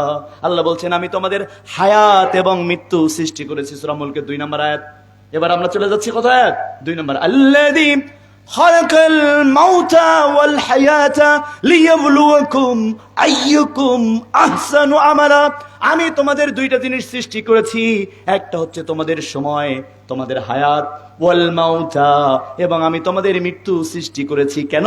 এই দুইটা সৃষ্টি করার কারণ এবার বললেন তৃতীয় পর্যায়ে, লিয়াবলুয়াকুম আইয়ুকুম আহসানু আমালা, আমলে কে শ্রেষ্ঠ হবে সেটা পরীক্ষা করে নেওয়ার জন্য, সলেহ আমল করার জন্য, আমালান সলেহান করার জন্য, প্রত্যেক আমলকে আহসান করার জন্য আমি তোমাদেরকে মৃত্যু এবং হায়াত সৃষ্টি করেছি। মানে আমল করার জন্য না, আমলকে আহসান করার জন্য। খুব মারাত্মক একটা তাফসীর আজকে, যে আমল করার জন্য পাঠাই নাই, আমি আমলগুলোকে আহসান করার জন্য পাঠিয়েছি। সুবহানাল্লাহ বলেন। তার মানে তুমি আমলকে আমল হিসাবে করলে হবে না, বরং আমলকে যদি আমল হিসাবে করো তাহলে তোমার জন্য সাজা দিয়েছে। এই আয়াতের সাজা ঘোষণা করা হয়েছে সূরাতুল কাহাফ। এই কাহাফ ওয়ালা আছে, এই কাহাফ ওয়ালা শোনো, 18 নম্বর সূরার 103 আয়াত, 104 আয়াত। কুল হাল নুনাব্বিউকুম বিল আখসারিনা আমালা আল্লাযীনা জাল্লা সাইউহুম ফিল হায়াতিদ দুনিয়া। হে আমার নবী, তুমি জগৎবাসীকে বলে দাও আমি কি তোমাদের আমলে ধ্বংস হয়ে যাওয়া লোকদের খবর বলবো? আল্লাযীনা জাল্লা সাইউহুম ফিল হায়াতিদ দুনিয়া, যাদের আমলগুলোকে দুনিয়ার জীবনে ধ্বংস করে দেয়া হচ্ছে, কিন্তু লোকগুলোর দাবি তারা নেক আমল করে যাচ্ছে। পার্থিব জীবনে যাদের আমলগুলোকে ধ্বংস করে দেওয়া হচ্ছে, কিন্তু তারা মনে করে তারা কি করছে? নেক আমল করে যাচ্ছে। সূরা কাহাফ 103-4 নম্বর আয়াত। তার মানে সূরা মুলকের 2 নম্বর আয়াতে আল্লাহ বলছেন আমলকে আহসান করতে হবে। আহসান না করে আমল যদি মন মতো আমল হয়, আল্লাহ তাআলা বলছেন সেই আমলগুলোকে দুনিয়ার জীবনে ধ্বংস করে দেওয়া হবে, অথচ সে মনে করছে সে নেক আমল করছে। এরকম একটা উদাহরণ দিতে পারবেন আপনারা?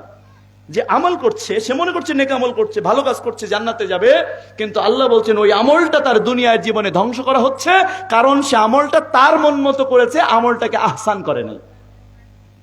এক্সাম্পল বলতে পারবেন? এই যেমন একটা এক্সাম্পল দিই, দেখেন। যেমন ধরেন সুবহানাল্লাহ সুবহানাল্লাহ সুবহানাল্লাহ সুবহানাল্লাহ, লা ইলাহা ইল্লাল্লাহ লা ইলাহা ইল্লাল্লাহ লা ইলাহা ইল্লাল্লাহ। এবার লা ইলাহা ইল্লাল্লাহকে আপনি এবার বললেন লা ইলাহা ইল্লাল্লাহ লা ইলাহা ইল্লাল্লাহ, এই এবার বলেন ইল্লাল্লাহ ইল্লাল্লাহ ইল্লাল্লাহ ইল্লাল্লাহ, এবার বলেন আল্লাহ আল্লাহ আল্লাহ। দেখেন, একটু আগেও জিকির করলাম, ওটাও জিকির, এটাও জিকির, কিন্তু ওই জিকিরটা হয়েছে হাদিসের ভাষায় আহসান, মানে হয়েছে জিকির যেভাবে আদেশ করা হয়েছে সেভাবে, আর এই জিকির করা হয়েছে নিজের পীর সাহেব, নিজের মতাদর্শ, নিজের চেতনা বা নিজের সমাজের আদর্শ অনুযায়ী জিকির করা হয়েছে। এই জন্য আল্লাহ বলছেন আল্লাযীনা জাল্লা, এটা ধ্বংস করে দেয়া হচ্ছে ফিল হায়াতিদ দুনিয়া, জীবন দুনিয়ার জীবনেই, অথচ লোকগুলো দাবি তারা নেক আমল করছে। তার মানে জিকির করতে বলেছেন আল্লাহ রাসূল অনুচ্চ স্বরে, বিনয় সহকারে, বিনম্রতার সাথে জিকির করতে করতে আবার ইশক এমন ভাবে ওঠে। আপনারা তো জানেন যে আমি তো পীর সাহেব ছিলাম, আমি তো বিশুদ্ধ ইসলামে ফিরেছি 20 বছর মতো হলো। আপনাদের মতো আমি কিন্তু জন্মগতভাবে আহলে হাদিস ছিলাম না, এটা জানেন তো। এখন আমার সেই আহলে হাদিস সালাফিয়াতে প্রবেশ করার এক মর্মান্তিক ঘটনা, সেটা আপনারা শুনেছেন কিনা আমি জানি না, 30 সেকেন্ডে একটু শোনাই, তারপরে আবার ফিরে যাচ্ছি। সেটা হলো, আমি যখন আমরা বলতাম দো পীর দো ডানা পাকারকে জান্নাতে লে যাएंगे কহি হার্জ নেই, যার দুইটা পীর ধরা থাকবে তার দুই ডানা ধরে জান্নাতে নিয়ে যাবে, তার কোনো চিন্তা নাই। কারণ আমি নিজেও পীর, আমার পরিবারের নানা যান পীর। তাহলে আমি চিন্তা করলাম আমরা কোনোভাবে যদি কিয়ামতের দিন স্লিপ কাটি, তাহলে আমি আরেকটা পীর অন্তত ধরে রাখি ভালো, যাতে করে আমরা স্লিপ কাটলেও যেন আমার নিয়ে জান্নাতে ঢুকাইতে পারে। তো এখন এভাবে আমি যেতে থাকলাম, যেতে যেতে কোনোটারে পছন্দ হলো না। তো শেষ পর্যায়ে যখন ওই পীর সাহেব বেঁচে ছিলেন, তখন আমি পড়ালেখা শেষ, আমি তখন ওনার কাছে মুরিদ হওয়ার জন্য বা ওই পীর সাহেবের পীরত্ব গ্রহণ করার জন্য আমি গেলাম। যাওয়ার পরে আমি সামনে বসলাম, আমাকে চিনল তারা, নিয়ে পাশে বসানো হলো। বসানোর পর যখন পীর সাহেব উঠলেন, তখন উনি প্রথম উঠেই বলতে শুরু করলেন, জীবন মরণ নাও ভাসাইলাম খাজা তোর তরে, আমারে নিয়া চলো মদিনার পরে। শুরু হয়ে গেল।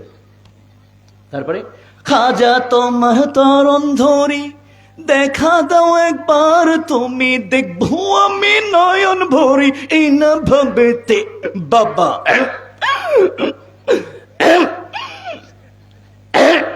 এবার আল্লাহ আল্লাহ শুরু হলো। তো এখন ওরা জিকির করছে, পীর সাহেব যখন আল্লাহ বলে টান দিল, তখন তো মুরিদ শুরু করে দিল। তো আমি ওখান থেকে গিয়ে যেই একটু সামনে বসলাম জিকির করব বলে, এখন এক মুরিদে আমারে একেবারে করতে গিয়ে আমারে মানে পাঁজরে এমন ঘুষিয়ে দিল, মনে হলো আমার একেবারে ভেঙে চুরে গেছে। আমি চিন্তা করলাম, দুনিয়ায় যে আমারে জাহান্নামে বানিয়ে ফেললো, এ আমারে জান্নাতে কেমনে নিবে। এখন আমি ওরে বললাম, ভাই একটু থামো, আস্তে আস্তে করো। চুপ। আরেকজন বলছে, হ্যাঁ ইশকে উঠেছে। বলে কি ইশকে উঠেছে, ওর থামানো যাবে না এখন, বলছে তুমিও করো। তো আমি শুরু করলাম, ওর চেয়ে ইশকে আমার বেশি উঠছে, ওর উঠছিল মাজা পর্যন্ত, আমার উঠছে ওর কপাল পর্যন্ত। আমি ইশকে উঠিয়ে বললাম আল্লাহ বলে এর দুই পাশে দুইটারে ঘষিয়ে দিলাম, এই জায়গায় নগদে রক্ত বের হয়ে গেছে। এরপরে ওরা বলে ওই শয়তান। আমি বললাম, তোমাদের ইশকে উঠলে তোমরা হও আল্লাহর ওলি, আর আমার ইশকে উঠলে আমি শয়তান। তো তোমাদের ইশক আমার চেয়ে অনেক বেশি, মানে তোমাদের ইশকের চেয়ে আমার ইশক আজকে বেশি উঠছে। আমি আজকে একটারও ঠিক রাখবো না, কারণ আমারে পা জোড়ে আজকে ভেঙে দিছো তোমরা গুতা মেরে। বলার পরে আমি দেখলাম পরিস্থিতি খুব ঘোলাটে। ওরা বললো যে এই তারে ধর। আমি চিন্তা করলাম আস্তে করে একটা মাস্ক ভিতরে পরে, মানে মাস্ক বলতে ছিল আমার একটা মাফলার রুমাল, এইটা আমি কোন রকম জড়াইয়া ওখান থেকে জানে বেশি ফিরি। তখন আল্লাহরে বলি, আল্লাহ আমার আর পীর ধরার দরকার নেই, আমার পীর জন্মের মতো শেষ। আমি নিজেও যে পীর সেটাও আমি তালাক দিলাম, এও তালাক দিলাম। আমি আজকের থেকে অন্য জগতের মানুষ। মানে ওই দিন থেকে আমি পীরত্ব থেকে মুক্ত। তার মানে হলো ও জিকির করছে, তার মানে ও কিন্তু খারাপ কিছু করেনি। ও কি করছে, আল্লাহ আল্লাহ জিকির।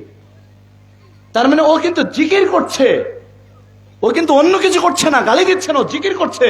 কিন্তু ওর জিকিরের পদ্ধতিটা মুহাম্মদ ইসলামের মতো হয় নাই। জিকির করেছে কিন্তু জিকিরটা আহসান হয় নাই।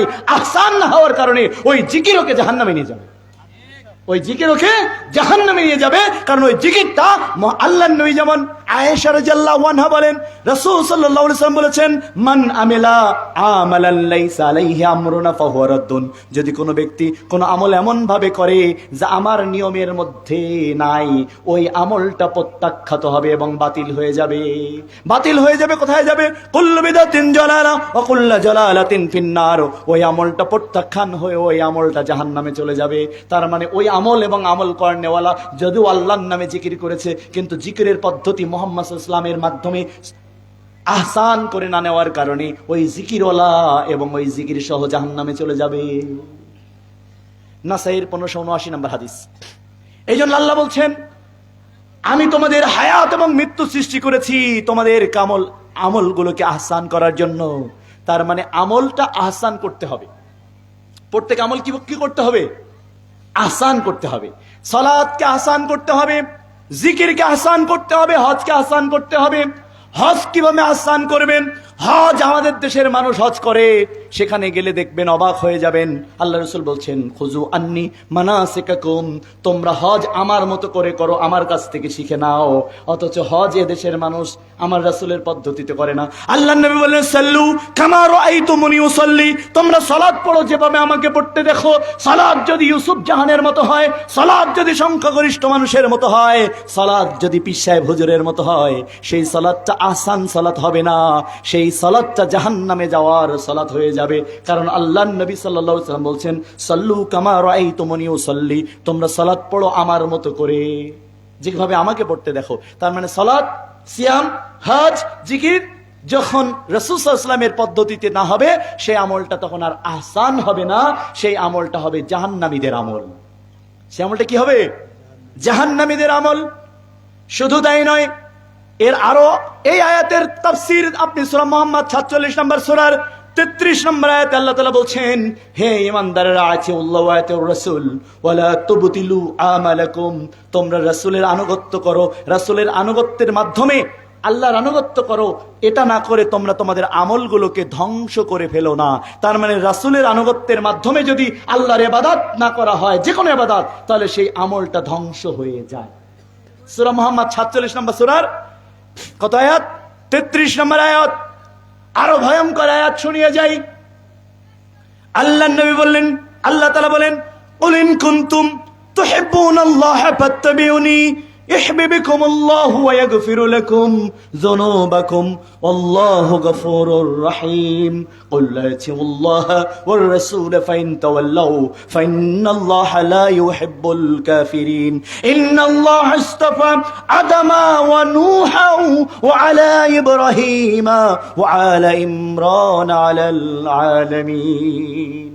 আল্লাহ রাব্বুল আলামিন সূরা আলে ইমরানের 33 নম্বর আয়াতে কি সুন্দর করে শেষ আয়াতটা আগে বলে তারপর প্রথম দুই আয়াতে ফিরে যাচ্ছি। আল্লাহ বলছেন, আমি তোমাদের পূর্বে নূহ, ইব্রাহিম, ইন্নাল্লাহ ইসতাফা আদামা ওয়া নূহা ওয়া আলা ইব্রাহিম ওয়া আলা ইমরান আলাল আলামিন, আমি যে শুধু তোমাদের উপর মুহাম্মদ সাল্লাল্লাহু আলাইহি ওয়াসাল্লামকে দিয়েছি তাই নয়, তোমাদের পূর্বে নূহকে দিয়েছি, তোমাদের পূর্বে ইমরানকে দিয়েছি, তোমাদের পূর্বে ইব্রাহিমকে আমি দিয়েছি। তাদের জন্য, বিশ্ববাসীর জন্য অনুসরণীয় দৃষ্টান্ত হিসাবে আমি তোমাদের জন্য দিয়েছি কে? মুহাম্মদ রাসূলুল্লাহ সাল্লাল্লাহু আলাইহি সাল্লামকে। সূরা আলে ইমরানের 33 নম্বর আয়াত। এবার চলেন এবার 31-এ ফিরিয়ে নিয়ে যাই। ইন কুনতুম, অতএব যেহেতু আমি তোমাদের লাকাদ কানা লাকুম ফি রাসূলিল্লাহি উসওয়াতুন হাসানা, আমি যেহেতু তোমাদের অনুসরণের জন্য উত্তম নমুনা হিসেবে যেহেতু মুহাম্মদ সাল্লাল্লাহু আলাইহি সাল্লামকে পাঠিয়েছি, অতএব এবার আল্লাহ বলছেন, কুল, নবী বলো, ইন কুনতুম তুহিব্বুনাল্লাহ, তোমরা যদি আল্লাহকে ভালোবাসতে চাও অথবা আল্লাহর ভালোবাসা পেতে চাও, ফাত্তাবিউনি, তাহলে আমাকে অনুসরণ করো। তার মানে তোমার যাবতীয় ইবাদত, তোমার বিশ্বাস, তোমার চিন্তা, তোমার চেতনা আমাকে অনুসরণের মাধ্যমে হতে হবে। যদি তাই হয়, আরবিতে তাবউন, তাবিয়া, তাবউন, তাবিয়াতুন, এই ধাতু থেকে ফাত্তাবিউনি ধাতু মূল ব্যবহার করেছেন আল্লাহ তাআলা। তাবউন মানে হলো গবাদি পশুর বাচ্চা, ছাগলের বাচ্চা আরবিতে তাবউন বলা হয়। গরুর বাচ্চাকে আরবিতে বলা হয় তাবউ, তাবাউতুন, তাবউন মানে গরুর বাচ্চা, ছাগলের বাচ্চা। এই ধাতু মূল থেকে আল্লাহ ব্যবহার করেছেন ফাত্তাবিউনি। নবী তুমি বলো, আমাকে ঠিক ফাত্তাবিউনি করো, যেভাবে গরুর বাচ্চাটাকে মা গরুকে অনুসরণ করে। মানে মা গরুকে গলায় রশি দিয়ে নিয়ে যাবেন, দেখবেন বাচ্চা গরুর গলায় রশি কখনো দেওয়া লাগে না, মাকে টেনে নিয়ে যাচ্ছেন, বাচ্চা দেখবেন তিরিং বিরিং করে লাফাতে লাফাতে মায়ের পিছনে পিছনে যাবে। সে আগুন পানি বোঝে না, জীবন মরণ বোঝে না, যুক্তি তর্ক বোঝে না, মা যাচ্ছে নির্ভয়ে, আমি চলে যাচ্ছি। ঠিক না? ছাগলের বাচ্চা, মা ছাগলকে টেনে নিয়ে যাবেন, দেখবেন বাচ্চা ছাগল গলায় রশি দেওয়া লাগবে না, এমনি চলে যাবে। আল্লাহ তাআলা দেখেন কি ধাতুমূল ব্যবহার করলেন। তোমার যুক্তিতে আসুক আর না আসুক, যখন বিশুদ্ধ হাদিস পাওয়া যাবে তখন কোনো যুক্তি চলবে না, কোনো তর্ক চলবে না, জীবন কিংবা মরণ চলবে না, বরং জীবন, বরং যুক্তি, তর্ক, সম্পদ, মান, ইজ্জত সবগুলোকে আল্লাহর জন্য উৎসর্গ করে দিয়ে তোমরা সে পথেই চলতে থাকবে। যদি এ পথে চলতে থাকো, ইউহিব্বুকুমুল্লাহ, তাহলে স্বয়ং আরশের মালিক নিজেই তোমাদের ভালোবাসবেন। যদি আমলটা আহসান করো তাহলে আরশের মালিক তোমাদের ভালোবাসবেন। ইউহিব্বুকুমুল্লাহু ওয়া ইয়াগফিরু লাকুম যুনুবাকুম ওয়াল্লাহু গফুরুর রহিম। তাহলে আল্লাহ তোমাদের ভালোবাসবেন, শুধু তাই নয়, আল্লাহ তোমাদের অতীতের সব পাপ একসাথে করে একযোগে ক্ষমা করে দিবেন। কারণ রাসূলকে তুমি যুক্তি তর্ক ছাড়া রাসূলের বিশুদ্ধ সুন্নাহকে মেনে চলেছো, এজন্য আল্লাহ তোমার অতীতের সব গুনাহ একযোগে ক্ষমা করে দেবে। সূরা আলে ইমরানের 31 নম্বর আয়াত। এবার মর্মান্তিক আয়াত, ভয়াবহ আয়াত, বিধ্বস্ত করে দেওয়ার আয়াত। আল্লাহ রাব্বুল আলামিন এবার বলেন ফাইন তাওয়াল্লাউ, তার মানে আমলটাকে যদি রাসূলের পদ্ধতিতে আহসান না করা হয়, যদি রাসূল থেকে মুখ ফিরিয়ে অন্য কারোর পদ্ধতি অবলম্বন করা হয়, ফাইন তাওয়াল্লাউ, যদি মুখ থেকে ঘুরিয়ে নেওয়া হয়, যদি আমলটাকে ঘুরিয়ে নেওয়া হয়, যদি মানহাজ আকীদাকে ঘুরিয়ে নেওয়া হয়, যে আকীদা রাসূলের আকীদার মতো না, যে আমলটা রাসূলের আমলের মতো না, এমন ভাবে যদি কোনো বিশ্বাস কোনো আমল সম্পাদিত করা হয়, ফাইন তাওয়াল্লাউ, যদি মুখটাকে ঘুরিয়ে নাও রাসূলের কাছ থেকে, ফা ইন্নাল্লাহা লা ইউহিব্বুল কাফিরিন, তাহলে যারা রাসূল থেকে যখনই মুখ ফিরিয়ে নিবে তখনই তার নাম আল্লাহ কাফের রাখবেন। যে কোনো আমলে রাসূল থেকে যখন মুখ ফিরিয়ে নিবা তখন ওই সম্প্রদায়ের নামকে আল্লাহ কি নামকরণ করেছেন? কাফের। তার মানে এতদিন জানতাম বেদাতি, বেদাতি, আজকে জানলাম বেদাতি কাফের। বেদাতি কাফের পর্যন্ত যেতে পারে আমল যদি আহসান না করে নিজের মতো হয়, পীর সাহেবের মতো হয়, সংখ্যা গরিষ্ঠ মানুষের মতো হয়, বড় হুজুরের মতো হয়, মুফতি সাহেবের মতো হয়। আল্লাহ তাআলা বলছেন ফাইন তাওয়াল্লাউ, যদি রাসূল থেকে মুখ ফিরিয়ে নাও, ফাইনাল্লাহা লা ইউহিব্বুল কাফিরিন, তার নাম হবে কাফের। আল্লাহ কোশ্চিন কালেও তাদের ভালোবাসবে না। তার মানে আল্লাহর রাসূল বলেছেন, আল্লাহর রাসূল বলেছেন মানুষ মারা গেলে তার বাড়িতে 3 দিন খাবার পাঠাতে হবে, কারণ তারা শোকার্ত, তারা বেদনাহত, তারা বিধ্বস্ত। কিন্তু বাংলাদেশের সুন্নাহ উল্টে গেছে, বরং মরা বাড়িতে শকুনের দল খাইতে যায়। মরা বাড়িতে 3 দিন 4 দিন 40 করবে, গরু মারবে, ছাগল মারবে, আর শকুনের দল, হুজুর আর শকুনের দল খাবে, তারপর ওই লোক জান্নাতে যাবে, তার আগে যাইতে পারবে না। মানে তোমার না খাওয়াইলে জান্নাতে যেতে পারবে না, মানে উল্টে গেছে। এক যে ছিল মজার দেশ, সব রকমের ভালো, রাত্রিতে বেজায় রোদ, দিনে চাঁদের আলো, আকাশেতে সবুজ শ্বেতা, গাছের পাতা নীল, ডাঙায় চলে রুই কাতলা, জলের মাঝে সিল, মন্ডা মিঠাই তেতো শেথা, ঔষধ লাগে ভালো, অন্ধকারটা সাদা দেখায়, সাদা জিনিস কালো। মজার দেশের মজার কথা বলবো কি রে আর, চোখ খুললে যায় না দেখা, মুদলে পরিষ্কার। মানে মজার দেশে খোলা চোখে কিছু দেখা যায় না, যেই চোখ বন্ধ করবা তখন তুমি সবকিছু দেখতে পাবা। তার মানে আমাদের দেশে ইসলাম হলো মজার দেশ। আর আহসান হাবিবের রূপকথা, এইখানে আমাদের মানা কিছু নাই, নিজেদের খুশি মতো কাহিনী বানাই, যে যেটা কাহিনী বানাই সেটা ইসলাম, সেটা ইবাদত। 4 দিন করা হারাম, 4 দিন 40 মিলাদ পড়া হারাম, কুফরি কাজ, কুফরি পর্যায়ের ইবাদত, সেটা দেশের মানুষ ইবাদত মনে করে। ইবাদত মনে করে না? কি আপনারা রাগ করতেছেন নাকি? ইবাদত মনে করে। যায় নামাজের পাটিতে দাঁড়াইয়া এই দোয়া পড়িতে হয়, ইন্নী ওয়াজ্জাহতু ওয়াজহি লিল্লাযী ফাতারাস সামাওয়াতি ওয়াল আরদি হানিফা ওয়া মা আনা মিনাল মুশরিকিন। নয়তো নসুল লিল্লাহি তাআলা আরবা রাকাতের সালাতে ফরদুল্লাহি তাআলা মুতাওয়াজ্জিহান ইলা জিহাতিল কাওয়াতিশ শরীফাতে আল্লাহু আকবার। এরপরে সালাম ফিরল, আসসালামু আলাইকুম ওয়া রাহমাতুল্লাহ, আসসালামু আলাইকুম ওয়া রাহমাতুল্লাহ, আল্লাহু আমিন বিহাক্কি লা ইলাহা ইল্লাল্লাহ। দেখেন, শুরু করেছে রাসূল এন্টি রাসূল থিওরি দিয়ে, শেষ করেছে এন্টি রাসূল থিওরি দিয়ে। এর আমলটা আহসান হয়নি, এর আমলটা জাহান্নামে যাওয়ার উপযুক্ত হয়ে গেছে। অথচ আপনি তো দেখছেন লোকটা নামাজ পড়ছে, কিন্তু শুরু করেছে কি ইন্নী ওয়াজ্জাহতু দিয়ে, যা কোরআনে নাই। মানে জায়নামাজের পাটিতে দাঁড়িয়ে যে ইন্নী ওয়াজ্জাহতু পড়তে হবে, এটা কোরআনে নাই, হাদিসে নাই। নামাজ শুরু করার জন্য বলতে হবে নয়তো নসুল লিল্লাহি তাআলা আরবা রাকাতের সালাতে, এটা কোরআনে নাই, হাদিসে নাই, এই নিয়াত কাহিনী। বরং ইজা আফতাহাস সালাতা কাব্বারা, আল্লাহ রাসূল যখন সালাত শুরু করতেন তখন কোন কাহিনী ছাড়া সিরফ আল্লাহু আকবার বলতেন। ইজা আফতাহাস, আবু হুরায়রা বলছেন আল্লাহ নবীর পিছনে সালাত পড়ছিলাম, তিনি সালাতে দাঁড়ালেন, কিছুই বললেন না, সিরফ বললেন ইজা আফতাহাস সালাতা কাব্বারা, তিনি তাকবীর বললেন, আল্লাহু আকবার বললেন, কিন্তু এদেশে বলা হয় ইন্নী ওয়াজ্জাহাতু ওয়াজহিয়ালিল্লাযী ফাতারাস সামাওয়াতি ওয়াল আরদা হানিফা ওয়া মা আনা মিনাল মুশরিকিন। এদেশে বলা হয় রব্বা নয়তানু সুল্লিয়া লিল্লাহি তাআলা আরবা রাকাতুস সালাতে মুতাআজ্জিলিন ইলা জিহাতিল কাওয়াতুশ শরীফাতে আল্লাহু আকবার ইক্তিদাহাতু বিহাজাল ইমাম। তাহলে এটা কি আহসান হয়েছে? এই আমলটা আহসান হয়নি, কারণ আমলটা রাসূলের মতো হয়নি। তাহলে এখন কি হবে? এখন কি হবে খেয়াল করেন, এখন কি হবে? এখন 9টা পুরস্কার দেওয়া হচ্ছে এই আমলটা আহসান না করার কারণে। বল্লাবাসী খুব খেয়াল করেন, টাঙ্গাইলবাসী, আল্লাহ বলছেন আল্লাযী খালাকাল মাউতা ওয়াল হায়াতা লিয়াবলুয়াকুম আইয়ুকুম আহসানু আমালা। তোমার আমল আহসান না করার কারণে, রাসূলের পদ্ধতিতে না হওয়ার কারণে, যেমন পোস্টারটাও ইসলাম প্রচার।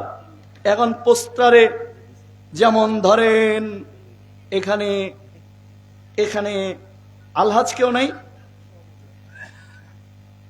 আলহাজ কই, হাজী সাহেব কই, একজনও নাই। তার মানে বাংলাদেশের প্রচলিত নিয়ম অনুযায়ী এটা কোনো পোস্টারই না। পোস্টারের আগে আলহাজ লিখতে হবে, হাজি লিখতে হবে, না হলে হাজি সাহেব রাগ করে। অথচ হাজির আগে হাজি লিখলে তার হজ বাতিল হবে, তার আমলটা শিরিকে পরিণত হবে, তার হজটা আহসান হবে না। কেমন?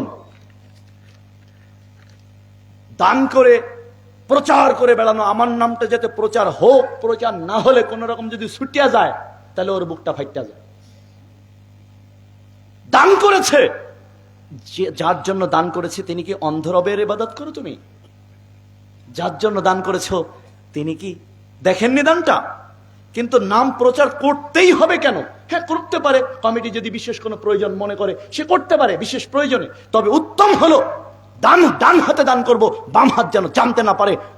আজকে দেখলাম কয়েকজন আমার কলিজার টুকরা আমার ভাইয়েরা বলেছেন নাম প্রকাশে অনিচ্ছুক। আল্লাহু আকবার, ও জান্নাতে যাবেই ইনশাআল্লাহ। বিশ্বনবী সত্যনবী সত্য বলেছেন যে মানুষকে জানতে দেয়নি সাদাকা করে, আল্লাহর আরশের নিচে সে থাকবে কিয়ামতের দিন। সবাই বিপদগ্রস্ত থাকবে, সবাই টেনশনে থাকবে, কিন্তু দান করেছে, সাদাকা করেছে আল্লাহর জন্য। কাউকে জানতে দেওয়ার উদ্দেশ্য তার ছিল না, যদি জেনে যায় ভিন্ন কথা, কিন্তু তার উদ্দেশ্য ছিল জানতে দেবে না। ও জান্নাতে যাবেই, ও কিয়ামতের দিন আল্লাহর আরশের নিচে ছায়া পাবেই পাবে। বুখারী। এবার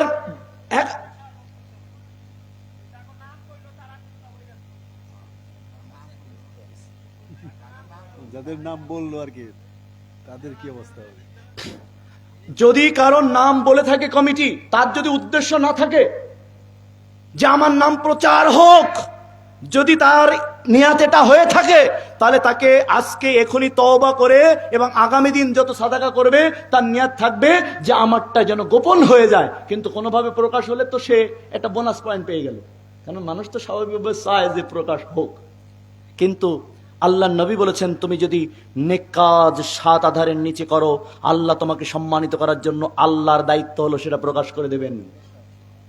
আল্লাহর নবী বলছেন তুমি যদি পাপাচার 7 আধারের নিচে করো, আল্লাহ সেটাকে অপমানিত করার জন্য সেটা প্রকাশ করবেন। অতএব পাপীরা সাবধান, আল্লাহর ওলিরা, আল্লাহর বন্ধুরা সাবধান। আপনি ইন্নাস সালাতি ওয়া নুসুকি ওয়া মাহইয়ায়া ওয়া মামাতি লিল্লাহি রাব্বিল আলামিন। আমার সালাত, আমার কুরবানি, আমার জীবন, আমার মরণ কার জন্য? আল্লাহর জন্য। তার মানে আলহামদুলিল্লাহ দুহাত উজাড় করে যারা সাদাকা করেছেন, হ্যাঁ কমিটি নাম ঘোষণা করতেই পারে, কিন্তু আপনার নিয়ত থাকবে আমার নাম যেন ঘোষণা না হয়। এভাবে যদি আপনি দান করতে পারেন, সাদাকা করতে পারেন, আরশের নিচে নিজে আল্লাহ তাআলা আপনাকে ছায়ার ব্যবস্থা করবে। আমার ভাইয়েরা, আল্লাহ এবার বলছে আল্লাহর নবী আমলটা আহসান না করার কারণে 9টা পুরস্কার পাবে। প্রথম পুরস্কার ফামান আহদাসা হাদাসান আও হুয়া মুহদিসান ফালাইহি লানাল্লাহু ওয়াল মালাইকাতু ওয়ান নাস আজমাইন লা ইয়াকবালু মিনহু আদলুন আলা সারফুন। আমলটা রাসূলের মতো না করে বেদাতি আমলে পরিণত হওয়ার কারণে প্রথম পুরস্কার আল্লাহর অভিশাপ নাযিল হবে। 9টা নসুলিয়া বলা লোকের উপর আল্লাহর অভিশাপ নাযিল হবে। আল্লাহুম্মা আমিন। ফরজ সালাতে সম্মিলিত মোনাজাতকারীর ওপরে 9টা পুরস্কার হবে, কারণ আমলটা আহসান নয়, আমলটা বেদাত। আমলটা আল্লাহ বলেছেন আহসান করো, আল্লাযী খালাকাল মাউতা ওয়াল হায়াতা লিয়াবলুয়াকুম আইয়ুকুম আহসানু আমালা। আমি তোমার হায়াত এবং মৃত্যু সৃষ্টি করেছি, তোমার আমলটাকে আহসান করে শ্রেষ্ঠত্বের পরিচয় দাও। শ্রেষ্ঠত্বের পরিচয় দাও কি? আমলকে আহসান করে। তাহলে বেহাক্কিন লা ইলাহা ইল্লাল্লাহ এই কথা আল্লাহর নবী না বলে আসসালামু আলাইকুম ওয়া রাহমাতুল্লাহ, আল্লাহ নবী বলছে আসসালামু আলাইকুম ওয়া রাহমাতুল্লাহ। এরপর আল্লাহর নবী ইস্তিগফার করতেন 3 বার, আল্লাহু আকবার পড়তেন, আয়াতুল কুরসি পড়তেন, 33 বার সুবহানাল্লাহ পড়তেন, 33 বার আলহামদুলিল্লাহ পড়তেন, 33 বার আল্লাহু আকবার পড়তেন, আয়াতুল কুরসি পড়তেন, সূরা ইখলাস পড়তেন, সূরা ফালাক পড়তেন, সূরা নাস পড়তেন। যখন আল্লাহুম্মা আমিন বিহাক্কি লা ইলাহা ইল্লাল্লাহ, তখন এই সমস্ত সুন্নাতকেও কোরবানি করে দিল। তখন ওই হুজুর এবং ওর অনুসারী কেউ আর মনে করে না যে এই সুন্নাহগুলো আমল করতে হবে, বরং মোনাজাত মানে ছুটি হয়ে গেছে। সম্মিলিত মোনাজাত আমাদের দেশে আহলে হাদিস নামধারী কিছু আছে না, এখনো সম্মিলিত মোনাজাত বিভিন্ন জায়গায় চালু রেখেছে। এটা আবার আমাদের উপরে মানে হচ্ছে হামলা করতে আসে এই বেদাতকে বেদাত বলার কারণে। তো বেদাতকে বেদাত বলবো না তো কি বলবো? যে বেদাত সেটা বেদাত বলতেই হবে। সে তুমি যত ভয় দেখাও আমাকে, আমলটা আমল আসান করো নাই। প্রথম পুরস্কার লান আল্লাহ, আল্লাহর অভিশাপ। বুখারী 3179 নম্বর হাদিস। আমল যদি আহসান না হয়, আমল যদি নিজের মতো হয়, মন গড়া আমল যদি হয়, প্রথম পুরস্কার পাবেন। বুখারী 3179 নম্বর হাদিস। লান আল্লাহ, আল্লাহ লানত পড়বে আপনার উপর। 2 অল মালাইকা, সমস্ত ফেরেশতারা তাদের অভিশাপ দিবে। 3 ওয়ান নাস আজমাইন, সমগ্র মানব জাতির অভিশাপ তার উপর বর্ষিত হবে। 4 লা ইয়াকবালু মিনহু আদলুন ওয়ালা সারফুন, 4 তার কোনো ফরজ ইবাদত কবুল হবে না। 5 তার কোনো নফল ইবাদত কবুল হবে না। 6 যে নতুন করে ইবাদত সৃষ্টি করবে, যেখানে আমলটা আহসান হবে না, তার নাম আল্লাহ কাফের রেখেছেন। এই হলো 6। 7 নম্বর পুরস্কার কুল্লা বিদআতিন জালালা, প্রত্যেকটা নব আবিষ্কৃত ইবাদত গুলো পথভ্রষ্ট, যা রাসূলের মতো হবে না, তা মানুষকে পথভ্রষ্ট করে ছাড়বে। ওয়াকুল্লা জালালাতিন ফিন্নার। 8 নম্বর পুরস্কার, ওই আমল আসান হওয়ার না হওয়ার কারণে ওই আমলকে জাহান্নামে বানাবে। নাসাই 1579 নম্বর হাদিস, নাসাই 1579 নম্বর হাদিস। তাহলে 7 নম্বর পুরস্কার পেলেন, সে ওই আমলটাকে কি করবে? জাহান্নামে বানাবে। ওয়াকুল্লা জালালাতিন ফিন্নার, ওই আমলটাকে জাহান্নামে বানাবে। এরপরে 8 নম্বর পুরস্কার হলো কিয়ামতের দিন আল্লাহর নবী নিজের মুখ দিয়ে বলবেন সৌকান সৌকা লা ইউবিদ্দুল বাদান, আমার দিনকে তোমরা পরিবর্তন করেছিলে, আমলটা আহসান করো নাই, অতএব তোমরা দূর হয়ে যাও, তোমরা আমার পক্ষ থেকে সুপারিশ পাবে না। সহিহ মুসলিম এবং বুখারী। এরপরে ডাইরেক্ট অ্যাকশন শুরু হচ্ছে বেদাতির উপরে, মানে আমল আহসান না করার কারণে এবার অ্যাকশন। নবম অ্যাকশন, নবম পুরস্কার, আমল আহসান করতে বলেছেন। আমল যদি আহসান করে না পড়ে, যদি কেউ সাদাকা করবে, সাদাকা যদি আহসান সাদাকা না হয়, সালাত করবে, সালাত যদি আহসান সালাত না হয়, জিকির করবে, জিকির যদি আহসান না হয়, রাষ্ট্র পরিচালনা করবে, রাষ্ট্র পরিচালনা যদি আহসান আমালা না হয়, কোন ব্যক্তি সমাজ পরিচালনা করবে, সমাজ পরিচালনা আহসান আমালা না হয়, কোন ব্যক্তি যদি হজ করবে, হজ যদি আহসান আমালা না হয়, কোন ব্যক্তি যদি কোরআন তেলাওয়াত করবে, আহসান আমালা না হয়, কোন ব্যক্তি সিয়াম পালন করবে, আহসান আমালা না হয়, আল্লাহ তাআলা এবারে বলছেন ওয়ালাউ তারা ইজিল মুজরিমুনা নাকিসু রুসিহিম ইনদা রাব্বিহিম রব্বানা أبصرنا وسمعنا فارجعنا نعمل صالحا إنا موقنون ولو شئنا لأعطينا كل نفس هداها ولكن حق القول مني لأملأن جهنم من الجنة والناس أجمعين। এই দেখেন আল্লাহ রাব্বুল আলামিন বলেন, হে আমার নবী, রবিন খুব মারাত্মক একটা আয়াত খেয়াল করেন। আল্লাহ বলছেন, হে আমার নবী, তুমি যদি সেদিন আমল যারা আহসান করেনি এই লোকদেরকে যদি দেখতে, এদের এক শব্দে আল্লাহ নাম রেখেছেন মুজরিম। ওয়ালাউ তারা ইজিল মুজরিমুনা, হে নবী তুমি যদি সেই মুজরিমদেরকে দেখতে, ওয়ালাউ তারা ইজিল মুজরিমুনা নাকিসু রুসিহিম ইনদা রাব্বিহিম, তোমার রবের দরবারে কিয়ামতের দিন নত শিরে হাত জোড় করে বলবে রব্বানা আবসরনা ওয়া সামি'না, হে আমাদের রব, জাহান্নামের বিভীষিকাময় গর্জন আমাদের কানের তালা ফাটিয়ে দিচ্ছে, আমরা চোখে জাহান্নামের বিভৎসতা দেখতে পাচ্ছি, অতএব ফারজি'না, আমাদের একবার দুনিয়ায় পাঠিয়ে দাও। আমাদের কি করো? এখন আল্লাহ বলবেন দুনিয়ায় গিয়ে কি করবে? তখন দেখেন কি সুন্দর করে সূরা মুলকের 2 নম্বর আয়াতকে কিভাবে সত্যায়ন করছে। রব্বি, হে আমাদের রব, যদি আমাদের দুনিয়ায় পাঠিয়ে দাও, না'মাল সলিহান, আমাদের প্রত্যেকটা আমলকে আমরা সলেহ আমলে পরিণত করব, আহসানে পরিণত করব, নেক আমলে পরিণত করব।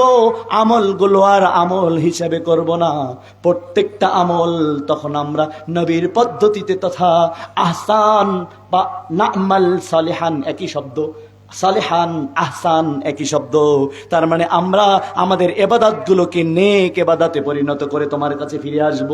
তার মানে দুনিয়ায় আহসান না করলেও কিয়ামতের মাঠে সে আহসান করার জন্য সূরা মুলকের 2 নম্বর আয়াতে ফিরে যাওয়ার জন্য সে সূরা সাজদার 12 নম্বর আয়াত দিয়ে আল্লাহর কাছে দাবি জানাবে। এবার বলবে ইন্না মুকিনুন, শুধু আমরা আমলকে ছলে করব না। প্রথম আয়াতে কি বলেছিলাম? শিরিক করব না, গণতন্ত্র করব না, সমাজতন্ত্র করব না, পৃথিবীর অন্য কোন মতাদর্শকে মেনে নেব না। তখন বলবে আল্লাহ, আমরা আমল সলেহা করার পর আরেকটা করব, সেটা প্রথম আয়াতে ফিরে যাব, ইন্না মুকিনুন, তোমার সাথে আর কোন অংশীদারিত্ব স্থাপন না করে সরাসরি আমরা দৃঢ় ইমানদার হয়ে তোমার কাছে ফিরে আসব। সুবহানাল্লাহ বলবেন না? তার মানে সূরা মুলকের প্রথম আয়াত আমাদেরকে শেখাচ্ছে আল্লাহর কর্তৃত্ব, আল্লাহর সভরেন্টি, আর দ্বিতীয় আয়াত শেখাচ্ছে মুহাম্মদ সাল্লাল্লাহু আলাইহি ওয়াসাল্লামের আনুগত্য। কি আমি বোঝাতে পারলাম? 2টা আয়াত বোঝাতে পারলাম এতক্ষণে? প্রথম আয়াতটা হলো আল্লাহর কর্তৃত্ব, আর দ্বিতীয় আয়াত হচ্ছে সকল ইবাদতে নবীর আনুগত্য। এটা হচ্ছে, আর এজন্যই এই সূরাকে বলা হলো রাজা সূরা, এই সূরাকে বলা হলো সভরেন্টি, এই সূরাকে বলা হলো মুলক। এবার আল্লাহ তাআলা চলেন, যেভাবে আপনারা এখনো মনোযোগী আছেন আমি জানি না এই মনোযোগ কতক্ষণ টিকবে, তবে আমি খুব মর্মান্তিক আয়াতগুলো আগে নিয়ে আসি, আবার তারপরে আবার একচেটিয়া শুরু করব। এরপরের আয়াত হলো আল্লাযী খালাকাল মাউতা ওয়াল হায়াতা লিয়াবলুয়াকুম আইয়ুকুম আহসানু আমালা আল্লাযী খালাকাস সাবআ সামাওয়াতিন তিবাকা মা তারা ফি খালকির রহমানি মিন তাফাউত ফারজি'ল বাসার হাল তারা মিন ফুতুর। তারপরে হচ্ছে সুম্মা রজিল বাসারা কাররাতাইন ইয়ানকালিব ইলাইকাল বাসরু খাসিয়া ওয়া হুয়া হাসির। এরপর আয়াত হলো ওয়ালাকাদ যায়্যানাস সামাআদ দুনিয়া বিমাসাবিহা ওয়া জাআলনাহা রুজুমান লিশ-শায়াতিন। চলেন এই আয়াতটা তাফসীর করে আগের 2 আয়াত পরে অনুবাদ করব। আমি নিকটতম আসমানকে, যে আসমানে আল্লাহ রাব্বুল আলামিন প্রত্যেক রাতের শেষ ভাগে নেমে আসেন, আল্লাহ বলছেন আমি ওই আসমানকে সুশোভিত করেছি তারকা মণ্ডলী দিয়ে। বলেন সুবহানাল্লাহ। তার মানে আল্লাহ প্রথম আসমানে আসেন, আর আল্লাহ রাব্বুল আলামিন বলেন ওই আসমানকে আমি সুশোভিত করেছি তারকামণ্ডলী দিয়ে। আর একটা কাজের জন্য আমি তারকামণ্ডলী সৃষ্টি করেছি, সেটা হচ্ছে রুজুমাল লিশ-শায়াতিন। তার মানে শয়তানের দিকে ওই উল্কা তারকা এইগুলো আমি নিক্ষেপযোগ্য করব বলে আমি তারকারাজি সৃষ্টি করে রেখেছি। কেন? 5 নম্বর আয়াতের তাফসীর বোঝেন ভালো করে। কেন কেন আমি নিকটতম আসমানকে সুশোভিত করেছি? আমাদের সকল প্রধানমন্ত্রীদের প্রধানমন্ত্রী, সকল প্রেসিডেন্টদের প্রেসিডেন্ট, আমাদের মহান আল্লাহ আসবেন, সেজন্য সুসজ্জিত লাগবে না? সুসজ্জিত লাগবে না? তারকা ওঠে কখন? রাতে না? আর আল্লাহ সুবহানাহু ওয়া তাআলা আসেন কখন? রাতে। এই যেমন আমাদের মাননীয় প্রধান অতিথি এসেছেন, ওনার জন্য একটা সুন্দর চেয়ার সাজিয়ে রেখেছেন না? আপনারা একটা সুন্দর তাবু, সুন্দর একটা মঞ্চ বানিয়েছেন, আবার কি সুন্দর করে সাজানো, এগুলো ডেকোরেশন করা। আল্লাহ বলছেন আমি নিকটতম আসমানকে সাজিয়েছি, আর একটা কাজ করেছি, রুজুমাল লিশ-শায়াতিন, শয়তানের দিকে এগুলো নিক্ষেপযোগ্য করেছি। মানাতা নবী হুরায়রা রাদিয়াল্লাহু, এই আয়াতে তাফসীর এসেছে সরাসরি আবু দাউদে। মানাতা নবী হুরায়রা রাদিয়াল্লাহু আনহু قال قال رسول الله, বলেন সাল্লাল্লাহু আলাইহি ওয়াসাল্লাম মান আতা কাহিনান আও রাফান ফাসাদদাকাহু বিমা ইয়াকুলু ফাকাদ কাফারা বিমা উনজিলা আলা মুহাম্মাদিন সাল্লাল্লাহু আলাইহি ওয়াসাল্লাম। আল্লাহর নবী বললেন, কিছু জিন শয়তানরা উদ্ধ দেশের যখন আল্লাহর পক্ষ থেকে বিভিন্ন ফয়সালা আসে, বিভিন্ন সিদ্ধান্ত ফেরেশতাদের কাছে অর্পণ করা হয়, জমিনে পাঠানো হয়, ওই সময় উদ্ধ দেশে শয়তান জিনরা উদ্ধ দেশে গিয়ে কান পাতে। আল্লাহর নবী বলেন কান পাতে। ওই সময় কিছু কিছু তারকা মণ্ডলী আল্লাহর তারকারা তখন তাদেরকে তাড়া করে, তাড়া করার সাথে সাথে ওরা আবার ছিটকে পড়ে যায়, ওরা চলে যায়। রুজুম আল্লি শায়াতিন, ওদের শয়তানের দিকে নিক্ষেপযোগ্য করার কারণে ইতিমধ্যেই কান পাতার সাথে সাথে দুই একটা শুনে ফেলে। দুই একটা, ভাই ভালো করে বুঝেন, এভাবে আপনাকে কেউ বুঝাবে না। মানে আপনি যেটা বুঝতে চেয়েছেন সেটা আমি হাদিস দিয়ে আর কোরআনে আয়াত দিয়ে বুঝাচ্ছি, আপনি কষ্ট মনে করেন না আজকে, কারণ এভাবে তাফসীর করা সো ডিফিকাল্ট। মানে আমি তো এমন না যে আমি বাড়ির থেকে তাফসীর দেখে আসছি আর আমি আপনারা সেটা করতেছি। আমি আপনার কাছে জিজ্ঞাসা করেছি, আপনি বলেছেন, আমি সেটা করছি। এখন এটা যদি আপনি মনোযোগ না দেন তাহলে আমি কষ্ট পাবো ভাই। মানে এটা অর্জন করা কিন্তু এত সহজ না। আমি খুব একটার পর একটা বলে যাচ্ছি, আপনি মনে করলেন যে খুব সহজ, কিন্তু যে এটা অর্জন করেছে সে বুঝেছে সে এটা কতটা সহজ। আল্লাহ নবী বলেন, মান আতা কাহিনান আও রাফান ফাসাদদাকাহু বিমা ইয়াকুলু ফাকাদ কাফারা।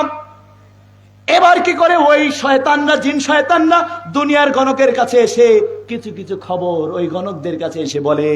আল্লাহ নবী বলছেন, এবার ওই দুনিয়ার গণকের কাছে যখন মানুষ শয়তানরা যায়, গিয়ে তার কাছে কোনো হাত দেখতে দেয়, ভবিষ্যৎ বলে দেয়, আছে না নাই?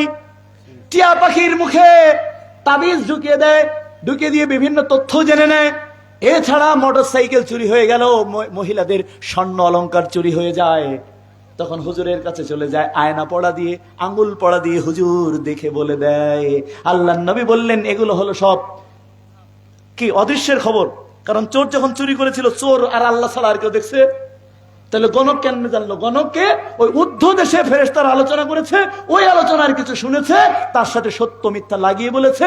গণক একটা, কোন একটা সত্য হতেই পারে গণকের, কারণ আল্লাহ রাসূল বলেছেন সে উদ্ধ দেশের কিছু খবর জেনে আসে আর এদের সাথে বলে, তখন সত্য মিথ্যা মিলিয়ে বলে। এই জন্য আল্লাহ নবী বললেন, মান আতা কাহিনান আও রাফান, যারা এই তাবিজ বিক্রেতা গণক, যারা মানুষের সামনে অতীত ভবিষ্যৎ এবং হারানো জিনিস পাইয়ে দেবে এই দাবি করে, ফাকাদ, আল্লাহ নবী বলছেন, ফাসাদদাকাহু বিমা ইয়াকুলু, গণক যখন সেটা বলে আর গণকের কথায় যখন কেউ বিশ্বাস করে, ফাকাদ কাফারা, তারা ডাইরেক্ট কাফের হয়ে যায়।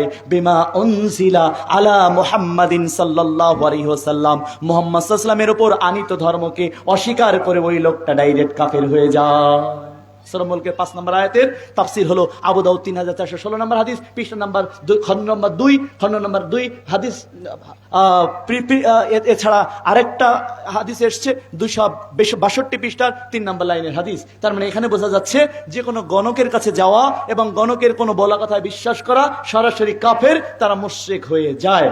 একই সাথে মান তাআল্লাকা তামিমাতান ফাকাদ আশরাকা, গণক যখন তাবিজ দেয় আর যখন তা ঝুলায় তখন এই মানুষগুলো কাফের হয়ে যায়। যে কোনো তাবিজ, অষ্টধাতুর আংটি, সৌদির চেন, বালা, এগুলো শরীরের কোথাও ঝুলালে মান তাআল্লাকা তামিমাতান ফাকাদ আশরাকা, তারাও মুশরিক হয়ে যায়। কারণ গণকের কাজ হলো তাবিজ দেওয়া, গণকের কাজ হলো ভবিষ্যৎ বলে দেওয়া, গণকের কাজ এগুলো। আল্লাহ নবী বললেন এগুলো কুফরি কাজ, এগুলো মুশরিকি কাজ। সূরা মুলকের 5 নম্বর 6 নম্বর আয়াত এগুলোকে তীব্রভাবে আপত্তি জানিয়েছে। এরপর আল্লাহ রাব্বুল আলামিন বলেন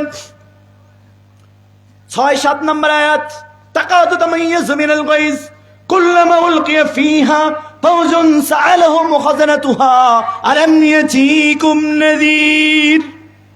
সূরা মুলক 7-8 আয়াত। জাহান্নাম যখন তাদের ধরার জন্য ওত পেতে তর্জন গর্জন করে ফেটে উতলে পড়ে গর্জন করতে করতে এগিয়ে আসবে, কাদের ধরার জন্য? এক আয়াত অস্বীকারীদের জন্য, শিরিককারীদের জন্য। 2 আয়াত অস্বীকারীদের জন্য, যারা আমলটাকে আসান না করে মুহাম্মদ সাল্লাল্লাহু আলাইহি ওয়াসাল্লামকে যারা চূড়ান্ত আদর্শ না মেনে অন্য কারোর আদর্শ অনুযায়ী যে কোনো আমল সম্পাদন করেছে, রাষ্ট্র পরিচালনা করেছে।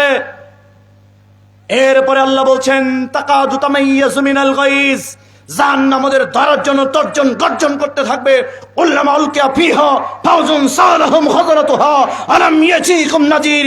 যখন জাহান্নাম ওদের ধরে ফেলবে, জাহান্নামের দ্বারকেরা ধরার সাথে সাথে বলবে আলাম ইয়াতিকুম নাযির, তোমাদের কাছে সতর্ককারী যায়নি? আচ্ছা, আমরা আলোচনা এখানে শেষ করি, কারণ আমাদের দোলাভাই ওটি চলে যায়। অন্য বোনের কাছে জিজ্ঞেস করতে হবে, আমাদের বোন ওরে যাওয়ার সময় কি বলে দিছিল যে রাত কয়টা বাজে দোস্ত দেখেন তো। এতে আমরা প্রত্যেক দিন 12:06, যেহেতু আমি আমাদের মাননীয় প্রধান অতিথি খুব গুরুত্বপূর্ণ সূরা ধরছিলাম, কিন্তু দেখেন দোলাভাই আমারে বললো না, কইলো না, দোলাভাই কই যায় জানি।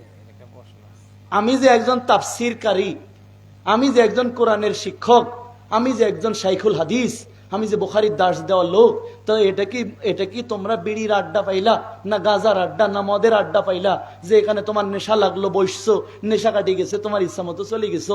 মই তোমাদের ছাত্র হওয়ার সমতুল্য হয়তো না। মই হয়তো এমন হইতে পারি, এই জায়গায় আপনাদের অনেকের হয়তো ছাত্র হতে পারলে নিজেকে ধন্য মনে করতাম, কিন্তু আজকে যেহেতু তোমাদের প্রধান বানাইছো, তোমাদের সবাই তো শিক্ষক, আজকে 1 ঘন্টার জন্য মানা দরকার ছিল। যাওয়ার সময় তো বলে দেওয়ার দরকার ছিল যে মই এখন যাইতেছি। তো এই জন্য আমি আর, আমার একটা বদ অভ্যাস আছে যে আমি যখন আমার অনুমতি ছাড়া আমার ক্লাস থেকে কোনো ছাত্র কথা বলে, তখন আমার তাফসির, আমার দার্সের 12 বাজে যায়। এই জন্য কালকে মাহফিল আছে কোথায় জানি, ওই জায়গায় যাইবেন, আমি এই জায়গার থেকে শুরু করবো, কারণ এই জায়গায় আমি আর কথা বলবো না। কারণ এই জায়গার থেকে পিছন থেকে যারা চুরি গেছে, ওরা ব্যাক বেঞ্চার, ওরা সারা জীবনে এটা করে, তুই মাঝখান থেকে চলে গেলি কেমন? ব্যাক বেঞ্চাররা ওরা কোনোদিন ফেল, ওরা সারা জীবনই ফেল। আমরা তারপরে দেখো এখন আমাদের ব্যাক বেঞ্চাররা বসে আছে, আগামী দিন থেকে ওরা যেন ফার্স্ট বেঞ্চার হয়, আল্লাহ কবুল করেন। আমার ব্যাক বেঞ্চাররা বসে আছে, ফার্স্ট বেঞ্চার চলে গেছে, এটা কেমনে হলো? তো যে কারণে আমি আজকে তাফসির এখানে সংক্ষিপ্ত করে দিচ্ছি। শুধুমাত্র সূরা মুলকের 12 নম্বর একটা আয়াত, যারা আমাদের দূর দূরান্ত থেকে এসছেন তাদেরকে আমি বলে দেই আজকে। আল্লাহ নবীর একটা হাদিস বলি, এই 12 নম্বর আয়াতের আল্লাহ নবী বলছেন, আমার উম্মতের, বুখারীর একটা হাদিস, মর্মান্তিক হাদিস, কাইফা আনতুম, সাহাবারা বলতো তো সেদিন কিরম লাগতে পারে, মানে যারা দূর থেকে আসছেন, এরা তো বসে আছেন আমি জানি, আসছে পাশের বাটপাড়গুলো চলে গেছে।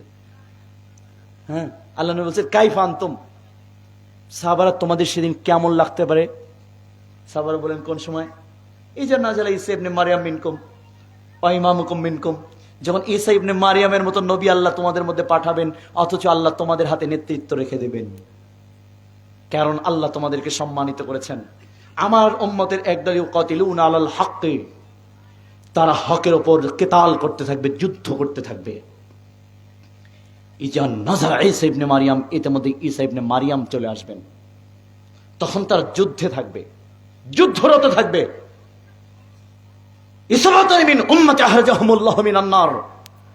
আল্লাহর নবী একদম ইন্ডিকেট করে বলে দিলেন, নাসাই হাদিস, একেবারে হিন্দুস্তানে, বাংলাদেশ, ভারত, পাকিস্তান মিলে একটা জাতি থাকবে, এখানে তারা হকের জন্য, আল্লাহর জমিনে আল্লাহর দ্বীনকে প্রতিষ্ঠার জন্য লড়াই করবে, যুদ্ধরত থাকবে।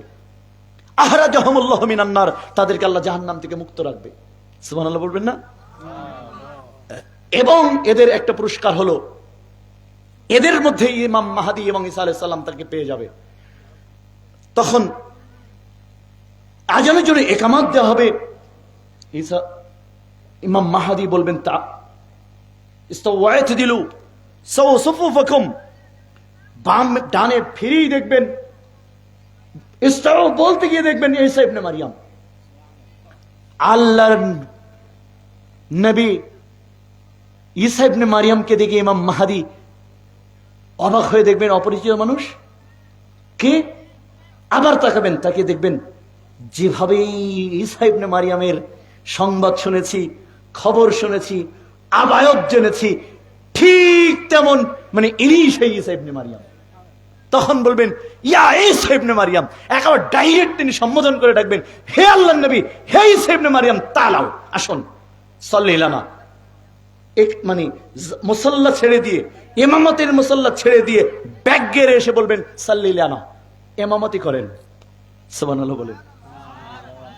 আর ঈসা ইবনে মারইয়াম, আমার নবী বললেন শোনো। ঈসা ইবনে মারইয়াম তখন উত্তরে বলবেন লা ইন্নিমামুকুম বাদিকুম ইমামে বাদিন তাকরিমাতাল্লাহু হাযিহি উম্মতি। এই উম্মত যারা যুদ্ধ করছিল হকের ওপর, হক প্রতিষ্ঠার জন্য, একদিকে যারা ন্যায়ের আদেশ করে, অপরদিকে যত অন্যায়ের ব্যাপারে বজ্রের মতো কঠোর থেকে নিন্দুকের নিন্দার পরোয়া করেনি, তারা যুদ্ধ করেছে, সংগ্রাম করেছে, কঠোর থেকেছে অন্যায়ের বিরুদ্ধে।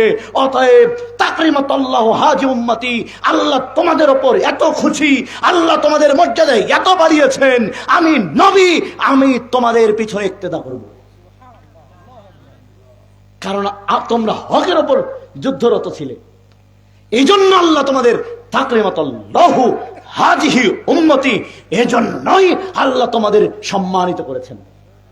তার মানে সম্মানিত হওয়ার একটা পথ এবং পদ্ধতি হলো আমার দিনী ভাইয়েরা, হকের ওপর যেমন থাকা, অন্যায়কে প্রতিহত করা, প্রতিবাদ করা, জীবন দিয়ে, রক্ত দিয়ে, সম্পদ দিয়ে অন্যায় ঠেকিয়ে দেওয়া, ঠিক না? এইটা ঈসা ইবনে মারিয়াম তখন তাদের বলবেন। এরপরে একটা ভয়ঙ্কর কথা, সূরা মুলকে শুনেন, বসেন, একটা আয়াত খালি শুনে যান, যেহেতু আপনারা ব্যস্ত হয়েছেন, সবাই বসে আছেন মনোযোগ দিয়ে, কিন্তু আমার দুই দুলাভাই চলে গিয়ে আমার আলোচনার 12 বাজি গেছে। এখন লাস্ট 12 নম্বর আয়াতটা খালি শুনে যান। আর কালকে আমার তাফসীরটা কোথায় জানি, এই টাঙ্গাইলের মধ্যেই হবে।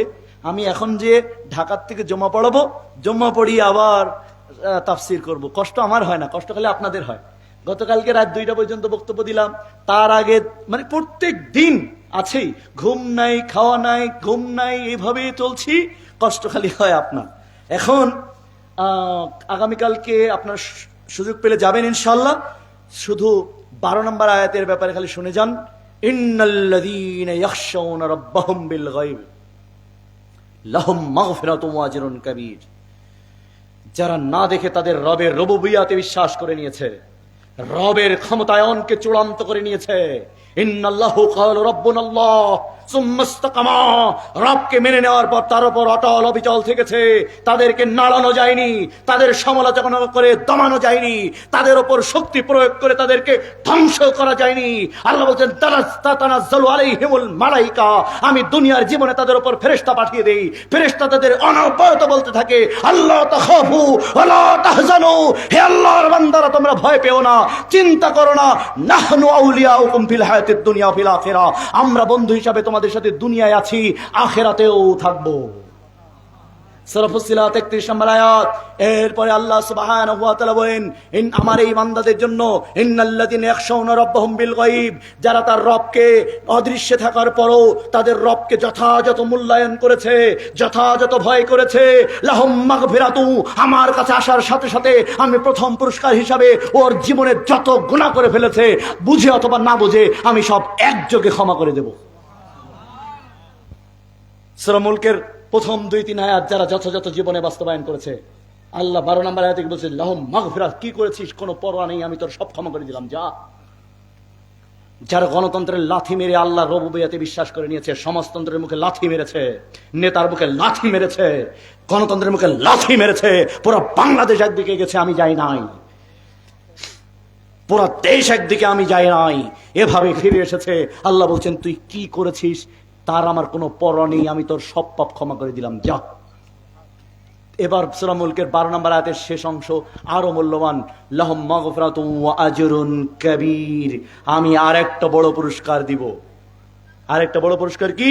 ইমাম কুরতুবী 812 নম্বর পৃষ্ঠার 9 নম্বর লাইনে বলছেন ওয়া আজরুন কাবীর, মানে ডিরেক্ট মিট উইথ আল্লাহ সুবহানাহু ওয়া তাআলা, সরাসরি আল্লাহর সাথে সাক্ষাৎ হবে। এখন আল্লাহ বলবেন হাজা রব্বি, এটাই সেই রব যার ইবাদত তোমরা না দেখে করতে, আজকে তোমরা তাকে দেখো।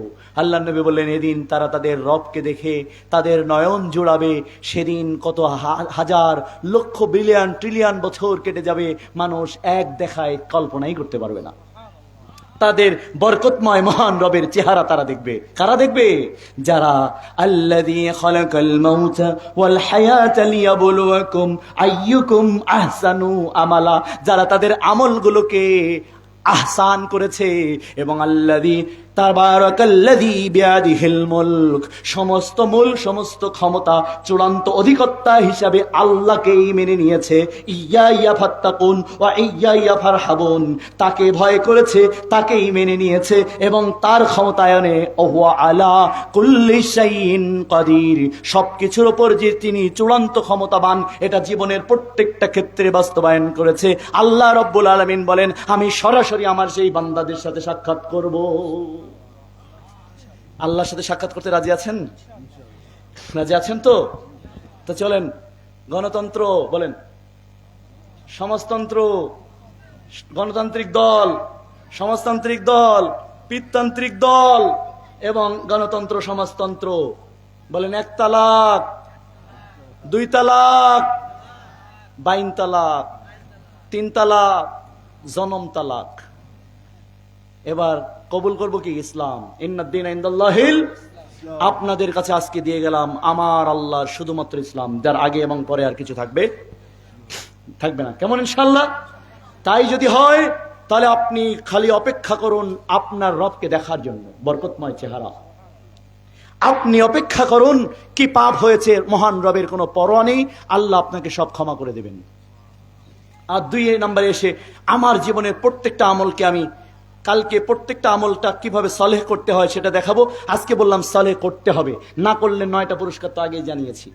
প্রথম পুরস্কার আল্লাহর অভিশাপ, দ্বিতীয় পুরস্কার রাসূল মানব জাতির ফেরেশতাদের অভিশাপ, তৃতীয় পুরস্কার মানব জাতির অভিশাপ, চতুর্থ পুরস্কার ফরজ ইবাদত কবুল হবে না, পঞ্চম পুরস্কার নফল ইবাদত কবুল হবে না, ষষ্ঠ পুরস্কার বেদাতির উপর বেদাতির জাহান্নামে যাবে, সে পথভ্রষ্ট। এরপরে আল্লাহ সুবহানাহু ওয়া তাআলা কিয়ামতের দিন সে তার পাপের ব্যাপারে অনুশোচনা করে দুনিয়ায় বেদাত না করে সুন্নাত করতে ফিরে আসার জন্য চাবে। এটা হচ্ছে তার অনুশোচনা। সেই অনুশোচনার জবাবে তাকে জাহান্নামে পাঠানোর জন্য বলা হবে। এই হলো বেদাতির শাস্তি। পক্ষান্তরে আল্লাহ নবী বলছেন, কুল্লু উম্মাতিন ইয়াদখুলুনাল জান্নাতা, আর আমার সব উম্মত জান্নাতে যাবে। আল্লাহ নবী এবার বলছেন, আমান আতওয়ানি ফাদাখালাল জান্নাহ, যারা আমাকেই অনুসরণ করেছে সর্বক্ষেত্রে ওরা সরাসরি আমার সাথেই জান্নাতে যাবে। তার মানে আজকের বক্তব্য এখানেই আমরা সমাপ্ত করছি। সমাপ্ত করে আপনাদেরকে উদাত্ত আহ্বান জানাচ্ছি, সূরা মুলকের দিকে খেয়াল রাখুন এবং আগামীকালকে পারলে আসুন যে আমরা সূরা মুলক যাতে সেখানে শেষ করতে পারি।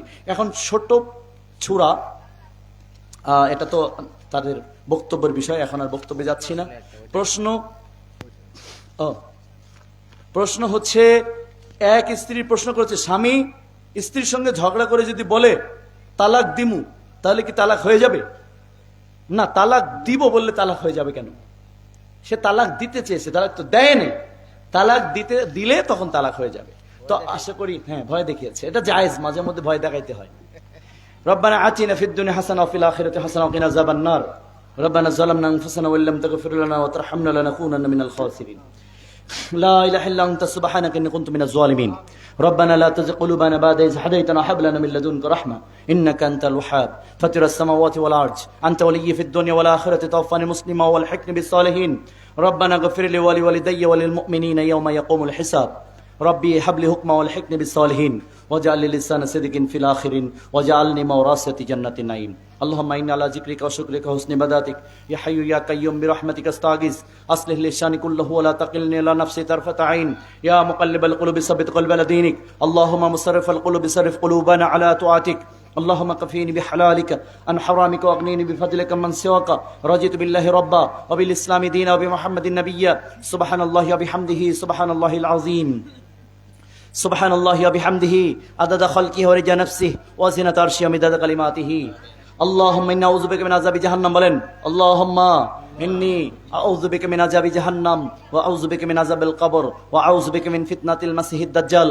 وأعوذ بك من فتنة المحيا والممات اللهم إنا أعوذ بك من المعصم ومن المغرام اللهم إنا أعوذ بك من الكفر والفقر وعذاب القبر اللهم إنا أسألك الهدى والتقى والعفاف والغنى اللهم إنا أعوذ بك من علم لا ينفع ومن قلب لا يخشى ومن نفس لا تشبع ومن دعوة لا يستجاب لها اللهم إنا أعوذ بك من شر سمعي وشر بصري وشر لساني وشر قلبي وشر مني اللهم إني أعوذ بك من الكفر والفقر وعذاب القبر رب ارحمهما كما ربياني صغيرا رب ارحمهما كما ربياني صغيرا رب ارحمهما كما ربياني صغيرا أستغفر الله وأتوب إليه أستغفر الله الذي لا إله إلا هو الحي القيوم وأتوب إليه أستغفر الله الذي لا إله إلا هو الحي القيوم وأتوب إليه أستغفر الله وأتوب إليه اللهم إني أسألك بلن اللهم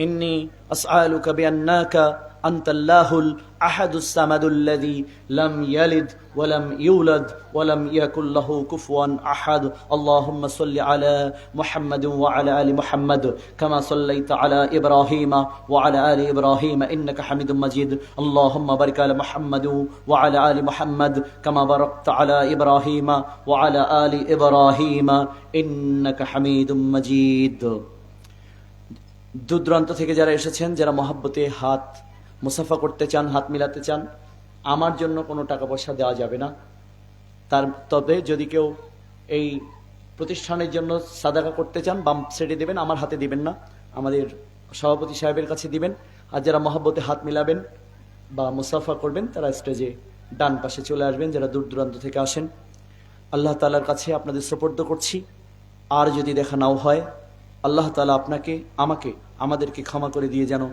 জান্নাতে একত্রিত হওয়ার তৌফিক দান করেন সর্বশেষ একটা আমলের জন্য আমি নসিহত করব অনুরোধ জানাবো সেটা করতে জীবন মরণ যাই হোক না কেন করার জন্য অনুরোধ জানাবো অর্থাৎ যারা মুখে দাড়িবিহীন আছেন আমাদের মাননীয় প্রধান অতিথি সহ সবাইকে আমি অনুরোধ জানাবো আপনারা দাড়ি রেখে দেবেন রাগ করলেন না ইনশাআল্লাহ আমার রাসূলের সাথে আপনি জান্নাতে যাবেন ইনশাআল্লাহ পারবেন না ভাই পারবেন তো আপনার দাড়ি রেখে দেবেন কারণ এখন আওয়ামী লীগের দলের লোকেরা নৌকা বিএনপির আছে ধানের শীষ আমি আপনাদের সব তালাক দিতে বললাম আপনাদের তো একটা প্রতীক থাকা লাগবে কি হুজুর আওয়ামী লীগ তালাক দিতে বললাম বিএনপি তালাক দিতে বললাম গণতন্ত্র সব তালাক ধানের শীষ শেষ নৌকা তো নাই অন্য কোনো প্রতীক তো নাই এখন প্রতীক তো একটা লাগবে আমাদের এখন প্রতীক আমাদের দাড়ি কেমন অতএব দাড়ির প্রতীক আমাদের প্রতীকের নাম কি আমরা যদি কখনো নির্বাচনে যাই নির্বাচন ধ্বংস করার জন্য যাব গণতন্ত্র ধ্বংস করার জন্যই যাব হাসিনাকে অনেক ধন্যবাদ যে হাসিনা গণতন্ত্রের 12 বাজাইয়ে দৌড়াইছে ঠিক না তা হাসিনা যদি আর 1% করে যেত যদি বাংলাদেশে খিলাফতের ঘোষণা দিয়ে চলে যেত তাহলে ও হয়তো জান্নাতে যেতে পারতো কিন্তু গণতন্ত্র ধ্বংস করে কাজের কাজটা করে যেতে পারে নাই খেলাফত ঘোষণা করে যাওয়া দরকার ছিল এখন হাসিনা তো একটা কাজ করছে এখন বাকি কাজ আমাদের করতে হবে ঠিক না আমরা দাড়ি প্রতীক নিয়ে আগামী দিন খেলাফত প্রতিষ্ঠা করবো ইনশাআল্লাহ বাংলাদেশে আর আম্মা জানেরা আপনাদের কাছে অনুরোধ থাকবে আপনাদের প্রতীক হলো